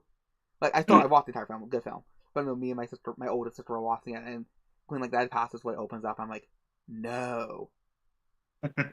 And then you see the torture room, like, okay, that makes sense, that's standard. And then the second passageway opens up, and I'm like, no. And like when the guy goes down there, and the girl like hears his voice screaming, I'm like, I look at my sister, I'm like, she's a better person than I am. I would just leave him. Like I'm not going down there. Like Skarsgård, you're a nice man. You're great in a lot of the films I've seen you in. Boy Code World, great. Your ass is the god. Your ass is dead. I'm not going down there. I'm calling the police. This is a bad narrative here, so they're not gonna get you. But at least I tried. And by tried, I mean I didn't risk my life. I didn't go to a certain death trap. Have you seen Barbarian? Yes. So what did you think of it? I thought it was a fine movie. Yeah, it's very interesting. It kind of is a little scattershot in some areas. The fear in some areas are great, and obviously the level of uncomfortableness you feel with it. Well, at least most people would. I don't know about you. You're probably laughing for most of it. I wouldn't really say I was laughing. I was more just intrigued with what I was watching. So I was mostly there quietly going like, Yeah. Well, I liked it. Like I said, it was kind of like it was like a down to earth, air quote down to earth, American Horror Story, where it deals with the depravity that you can sometimes find in American Horror Story without the campiness, a decampified one. Like I like the simple fact. I like the simple way he gets into people's houses, just like people are trying to be a plumber, unlock their window. Hopefully they don't lock it when they throughout the night. Speaking of that, I need to finish writing that one story I was writing for Daddy Chill. And the other guys in the Discord. I have an idea of I'm stuck on chapter 2, part 2. And how the kid gets out of the house. Could I have an idea once he meets the queen of the forest? Once the little critters take him there. So yeah, I'm 22 years old and I'm definitely terrified of the dark. I was so bad. I used to sleep in my life on as a kid. Up into my teens. I used to do it for so long. Because my brain has such a great imagination that I can just see a pile of clothes and see the monster perfectly. And like I said, my imagination is so strong I can see it in real life that it's like, no. I also don't sleep with my back to the door. I have to sleep with my back to the wall.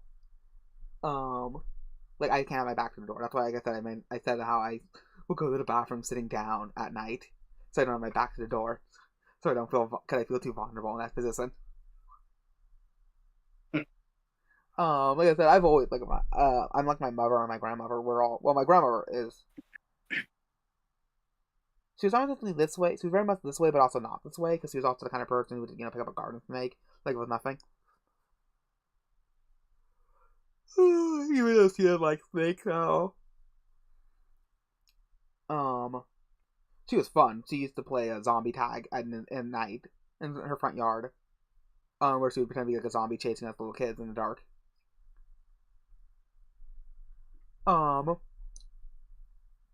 We had the lights on, from the house, so it was never like in a street lamp, so it was never like pitch black. But still, she loved campy, scary films. But she also had kind of a superstitious mindset. Like my mother's way worse. My mother has the specific type of OCD is called the sinner's complex. It's where if you feel like if you don't do do X, Y will happen kind of OCD. Yeah. So she had to check the oven 3 times a night. If she checks it once or twice, the oven might magically turn on in the middle of the night. Like, obviously, she knows the rational part of her brain. It can't. But the irrational part of the brain needs that to be checked. If it doesn't, she'll be up all night, because the irrational part will keep her up. I remember one time we were going on vacation, and she's like, did everybody check the stove? I'm like, yeah. Like, who checked the stove last? Like, I don't know. And like, she just turned the car, she had to turned around so she could run in real quick. Just to double check to make sure it was off, even though she checked it herself first. And nobody could cook that morning. Because our family tradition was to pick up pancakes from McDonald's or hash browns back in the day on vacation. Ooh. So no one cooked breakfast in the morning. So we would eat our McDonald's breakfast in the car and then go start the day-long drive, because we usually drive to Florida or up northeast.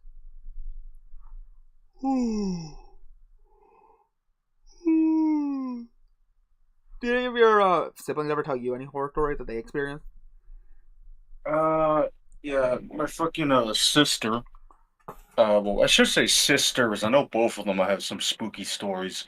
I'll start with the good ones, because I have more respect for her. One time when she was, I think, fucking 8 or 9, maybe 10. Definitely not too old. But I remember one time we were sleeping in somebody's garage because, of course, our parents, our ever so loving parents, had a fucking conniption fit with each other. So I just said, fuck it, took her, and we slept in we took some sleeping bags that we always carried with us, and slept in a neighbor's garage because this dumbass would always leave his garage open, even though it was a bad area, but he still did it anyways. And we would sleep in the garage sometimes. Pretty dangerous because his truck was always parked in there, and I mean, one of the days he could have just backed out while in there or fucking drove in and run us over, but that never happened. So she woke up because she was thirsty and she was gonna go get a bottle of water that we had in the bag next to us, like backpack. And she saw a pitch black figure leaning against the entrance of the garage, like like that position, that really smug one with like the arms crossed, Yeah. like leaning against the something like a door frame, kind of like that. And its eyes were glowing, like this glowing yellowish white. And when she looked at it, it nodded at her. And obviously, she was scared of her fucking mind. Oh yeah. She recoils, and then she hears like this really kind of wheezily cackle. And then she looks back, it's gone. And she just passes out. This is how she describes it. It felt like she got really, really drained and did not have the strength to even have her eyes open anymore. And when she woke up, she had this really fucking gnarly, almost like claw mark against her arm. And she saw that I had like a really bad bruise on my wrist, which I felt when I woke up. It was like, oh god, my fucking wrist hurts. I was like, I thought I just slept on it wrong and bruised it.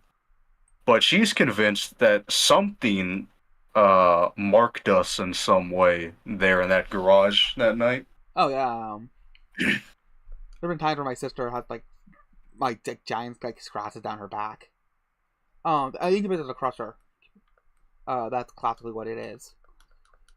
That's actually why Berserk actually doesn't activate the depiction of an incubus. But no, like I said, my sister had woke up with most like see, when I wake up with a giant scratch down my leg, that's because my toenail cut it.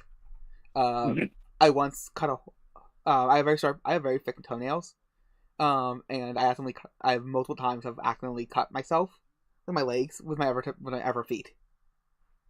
And I've even cut a hole in my seats once, so I had to get thicker seats. Yeah. Well, Blaze, she was 8 years old. What would an incubus be doing there? Well, like I said, the incubus is a crusher. Classically. The idea of an incubus being sexual was until after a succubus came out and they wanted a female equivalent. Oh, yeah, I forgot. Fuck. Well, I guess one last one would be the Bad Sisters. Her story is a bit more dubious. I don't really want to believe it, but at the same time, I think it's funny because of how scared she is when she tells it. So one time, she was staying with me at an apartment I owned. This was me in not exactly a good state. This was boss on heroin withdrawal and almost slipping it back into cocaine. That boss. So And very unstable, close to breaking. Somebody. Yeah, that was me when there was not a single hour of the day where I was sober from anything. So I would like wake up fucked up all drunk still, because how much I would drink the previous night. So she was going into the kitchen I had in the middle of the night, like fucking, I don't know, 12, 1, whatever, fucking getting getting water. And she heard some giggling. Now, at first she thought it was just me drunk as shit. I was just having a goofy time. But then she turns around. Yeah, so I was asleep on the couch. The living room connects right to the kitchen because it's just pretty much a one-bedroom apartment. Yeah, and I very gave her my standardized. Yeah. And she saw something crouched over me, like kneeling over me, massaging my scalp and running its fucking nails across my chest while, giggling. And she dropped the glass of water and I looked at her and I don't know how she saw it because it was really dark, but she said that its mouth moved to form the words like fucking uh him being this way is your fault, and then poof, disappeared in fucking black smoke. And she fucking screamed really loud. I distinctly remember this. I woke up, reached for my shotgun, I was like, what the fuck's going on? And she says catatonic. I had to straight up take her to the ER to get her fucking tranquilized pretty much.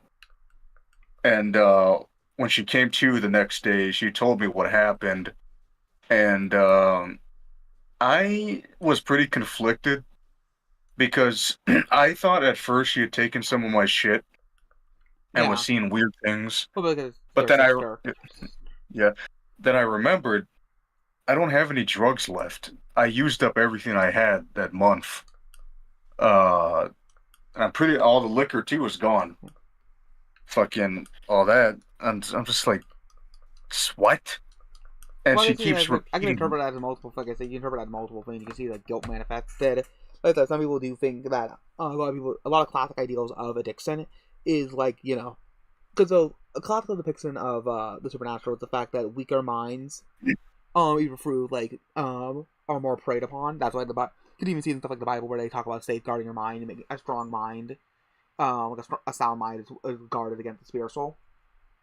Stuff like that. So the idea is that people who are take drugs, people who are schizophrenic, those people who have less safeguards naturally, like the schizophrenic or like the mentally ill, or like Down syndrome people would have naturally less defenses to the supernatural, so they're more preyed upon. Or also drugs can also allow you to see these kind of things. So sometimes those supernatural things last on to people. So I could see someone maybe like if you thought it was something real, but if that's something. Since your sister Leona was living with you at the time, or at least hanging out with you at the time, so that could have been projected on her part of it if the thing did happen, if the thing did talk at all. Like mixing both different things. Because like I said, if it's a thing if supernatural entities do exist to torment people, it would try its way it would go up and it would torment everything. So you know what I mean? Get a twofer. Yeah, that's kind of why I said I'm conflicted about it. Does she normally lie about these kind of things? Like for attention? Because you did have to take her to hospital. Not really. Oddly enough, despite her personality and how she is, she doesn't really lie that much, which I find bizarre. Fascinating. That's really the fascinating aspect. Like you're a douchebag, but you're an honest douchebag kind of personality. Yeah. And I think another thing that makes it weird to me is that sister in particular, we've always had a very strained relationship. Well, yeah. Because, for one, I don't approve of her lifestyle, which is ironic and hypocritical coming from me, especially back then. But at the same time, even when we were kids, we never liked each other because my father was convinced that my mother had an affair, and that's where she came from. But really, you look at family pictures, she looks like all the women in this family. Well, yeah. And did your dad have affairs? Mm-hmm. Yeah, so that's this clear projection on his part, being like, "Well, I am having affairs. I assume my wife's having affairs as well." Yeah, honestly, I'm surprised she didn't. Oh, so you're like, yeah, it's interesting when you find out the person. Oh, you didn't cheat at all. Like that's interesting. Like you didn't try. But then when Arrow be like, yeah, it makes sense why you cheated, being the fact that you're dealing with such an awful person. Yeah. But yeah, that sister, I think what's weird is that she has this very unholy lifestyle. I'm sure you know what I mean by that. But at the same time has these weird pseudo-Christian beliefs. Like I remember one time she came to my house and fucking said, "Oh, I still feel really negative energy around you. You should probably call a pastor or something." And it's like, listen. Well, it could just be a spirit. I know a lot of spirits. Like this, especially like LA types. Not saying your sister's an LA type, but they're like it's like they're not neo-pagans, but they're not like they're like low-key agnostic, but still spiritual. That just kind of sounds like. Most of the time, people would recommend priests, being the fact that you're Latin background. But then there's a pastor. Oh, Might yeah. not be around any Catholics, so you might just assume throughout the default.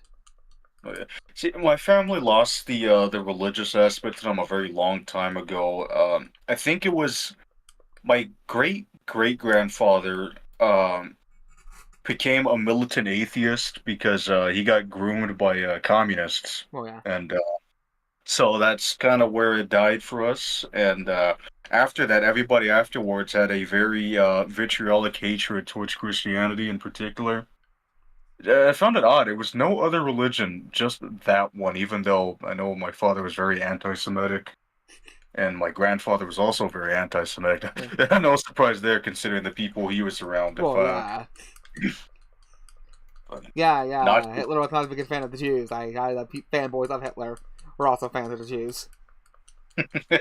Yeah, but yeah, like I said, I think one time, in our family, they would, what they did on my father's side is they would burn down churches by throwing Molotovs into them after barricading the doors so no one could get out.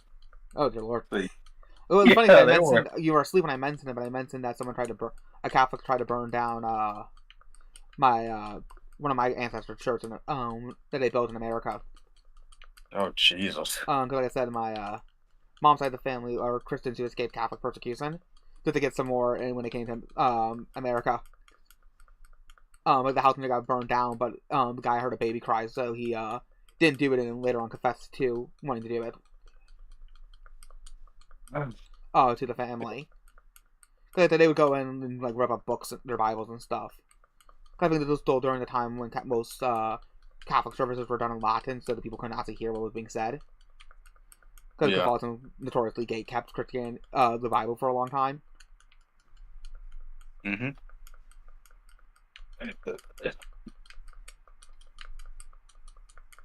Yeah, no, so I'm always interested in supernatural stuff. Like, there's even places in like you can actually go take a. I always wanted to go to like that asylum, in Kentucky. I know there's some places in Missouri that are haunted. There's a place called Limp Manson, and if you're willing to go to the city, so take the drive up to the city, you can go to haunted Manson. That was once had an underground brewery during Prohibition,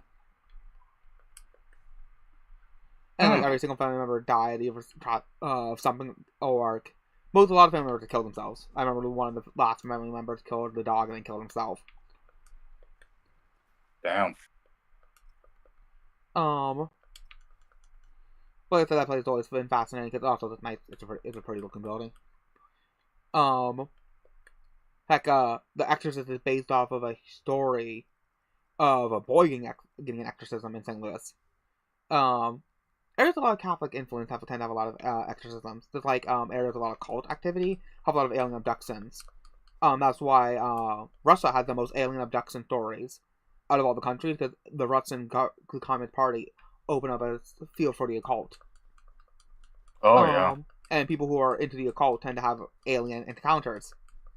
And like I said, aliens always will change their story depending on what the current science is. Originally it was, we're on the opposite side of the moon. We're from Venus. We're from the farthest star in your galaxy. To we're in multiple galaxies far away. And of course the technology also changes depending on what technology we have at the time. At one time it was dirigibles. Now it's our spy jets that we have, like the Triangle one. Yeah. So like if you have if you're suffering from like weird alien like encounters, maybe remove the occult from your life. Sure is a gateway. Oh yeah. Like I said, the minds, like I said, there's a reason why you had those kind of moral panic back in the way. They always went too far because they were trying to ban these things and prevent, like freedom of speech and stuff. Mm-hmm. But like I said, there was a reason why they didn't want to mess with these things. But like again, there's one thing you not wanting to mess with something and then making it illegal for by law. Especially when a lot of the stuff came down to freedom of speech. Is this freedom of speech or not? Yeah. And again, you always catch more flies with honey than sugar, than vinegar. It goes for everything. That's why all those forced both the Muslims and the Shades are both looked down upon because of all the forced conversions that occurred. Because yeah, the Muslims war, the Crusades war, reclaiming the land that the Muslims stole or invaded. But both parties did commit forced conversions. But the last commit the forced conversions are the ones that get remembered for doing the bad thing. Like no one cares that the Incans enslaved people, but the Mayans killed people, but the Catholics came along and then did some forced conversions and some murder and some rape, and now they're considered the only bad people in the conflict. That's why I made a joke once about colonialism. It's like you only hate colonialism because there were a lot to do and they did it so well. That's when like you just like don't hate me because I'm beautiful kind of thing. I was setting up the joke like that. But yeah, on that note, it is 3:30. That was a very interesting story though. Yeah. I literally pulled up Hades because I wanted to entertain chat a bit while we talked. But I found the story very fascinating. Yeah, I think one of these days I'm probably gonna make a video where I talk about my quote unquote paranormal experiences because I feel like a lot of people would be interested in that, especially because that one P3P stream where the thing was hollering. Oh yeah. See, I want to live out in the woods, but I don't want to live out in the woods. I love the woods, but I also hate them. Yeah, I know that feel.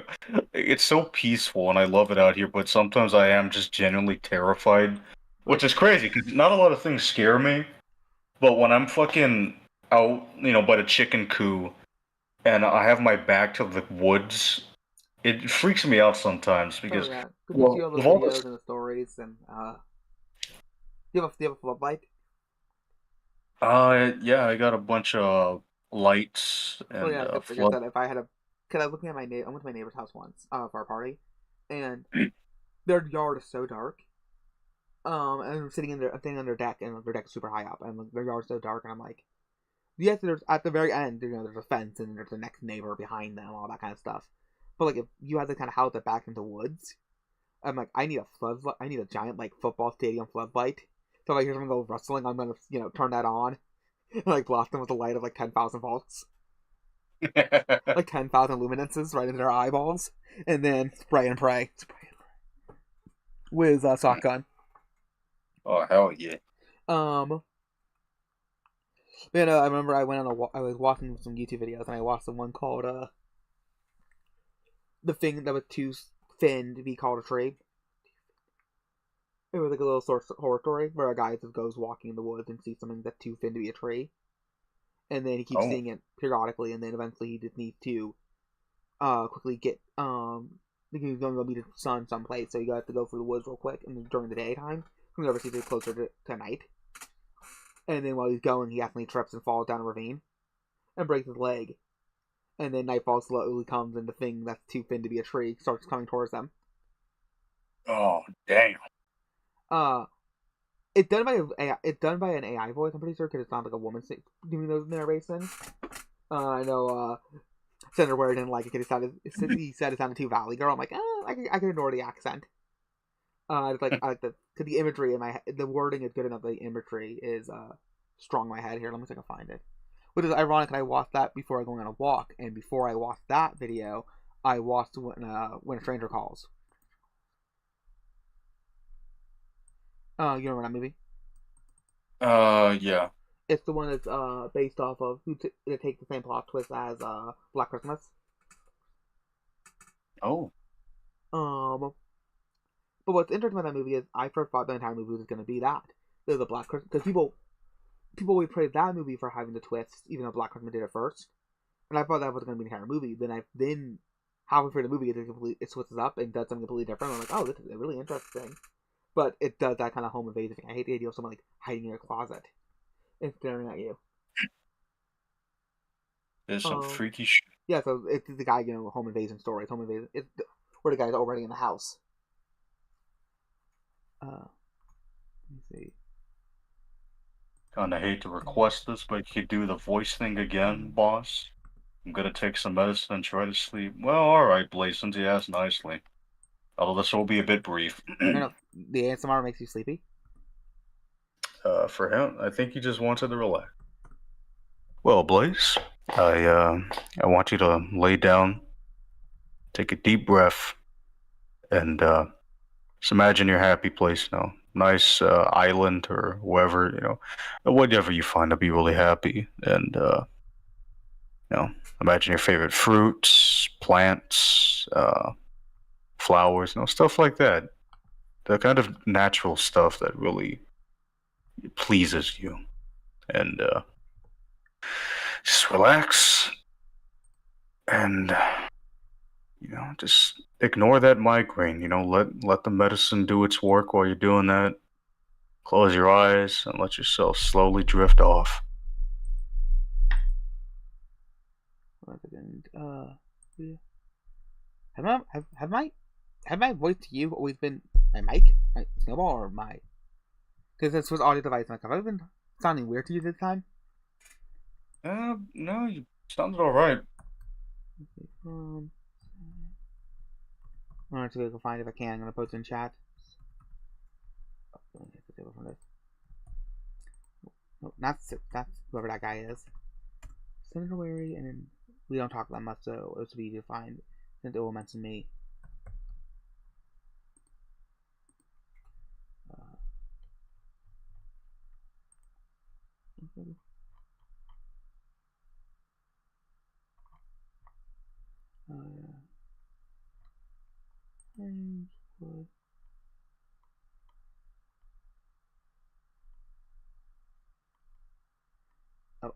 Let me clarify this only in general. In channel general.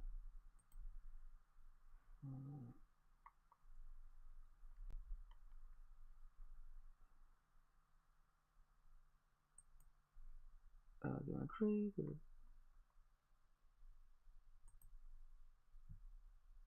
Nope, that's not it.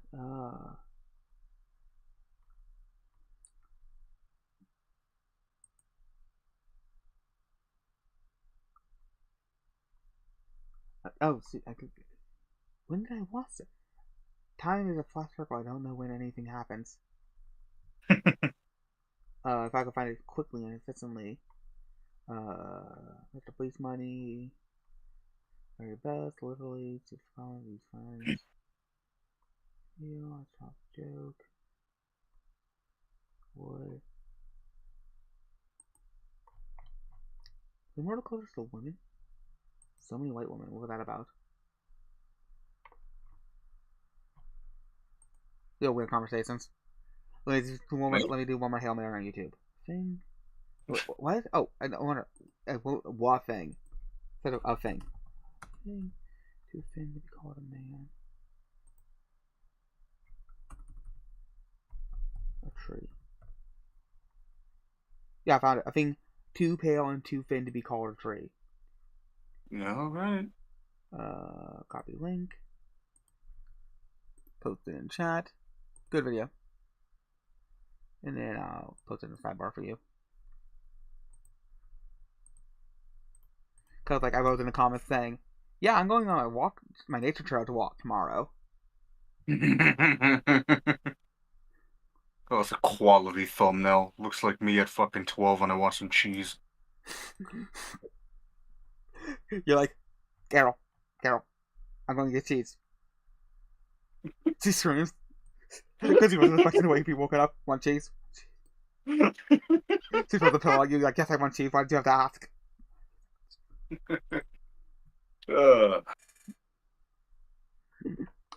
Yeah, the guy does a lot. I haven't seen all of his videos. I haven't seen most of his videos, but he does a lot. His videos are pretty, hit that kind of uncanny valley kind of thing. Where it kind of just stick in your brain.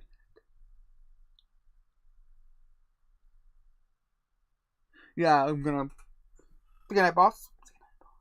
Yeah, good night, chat. Good night. Peace out. Peace.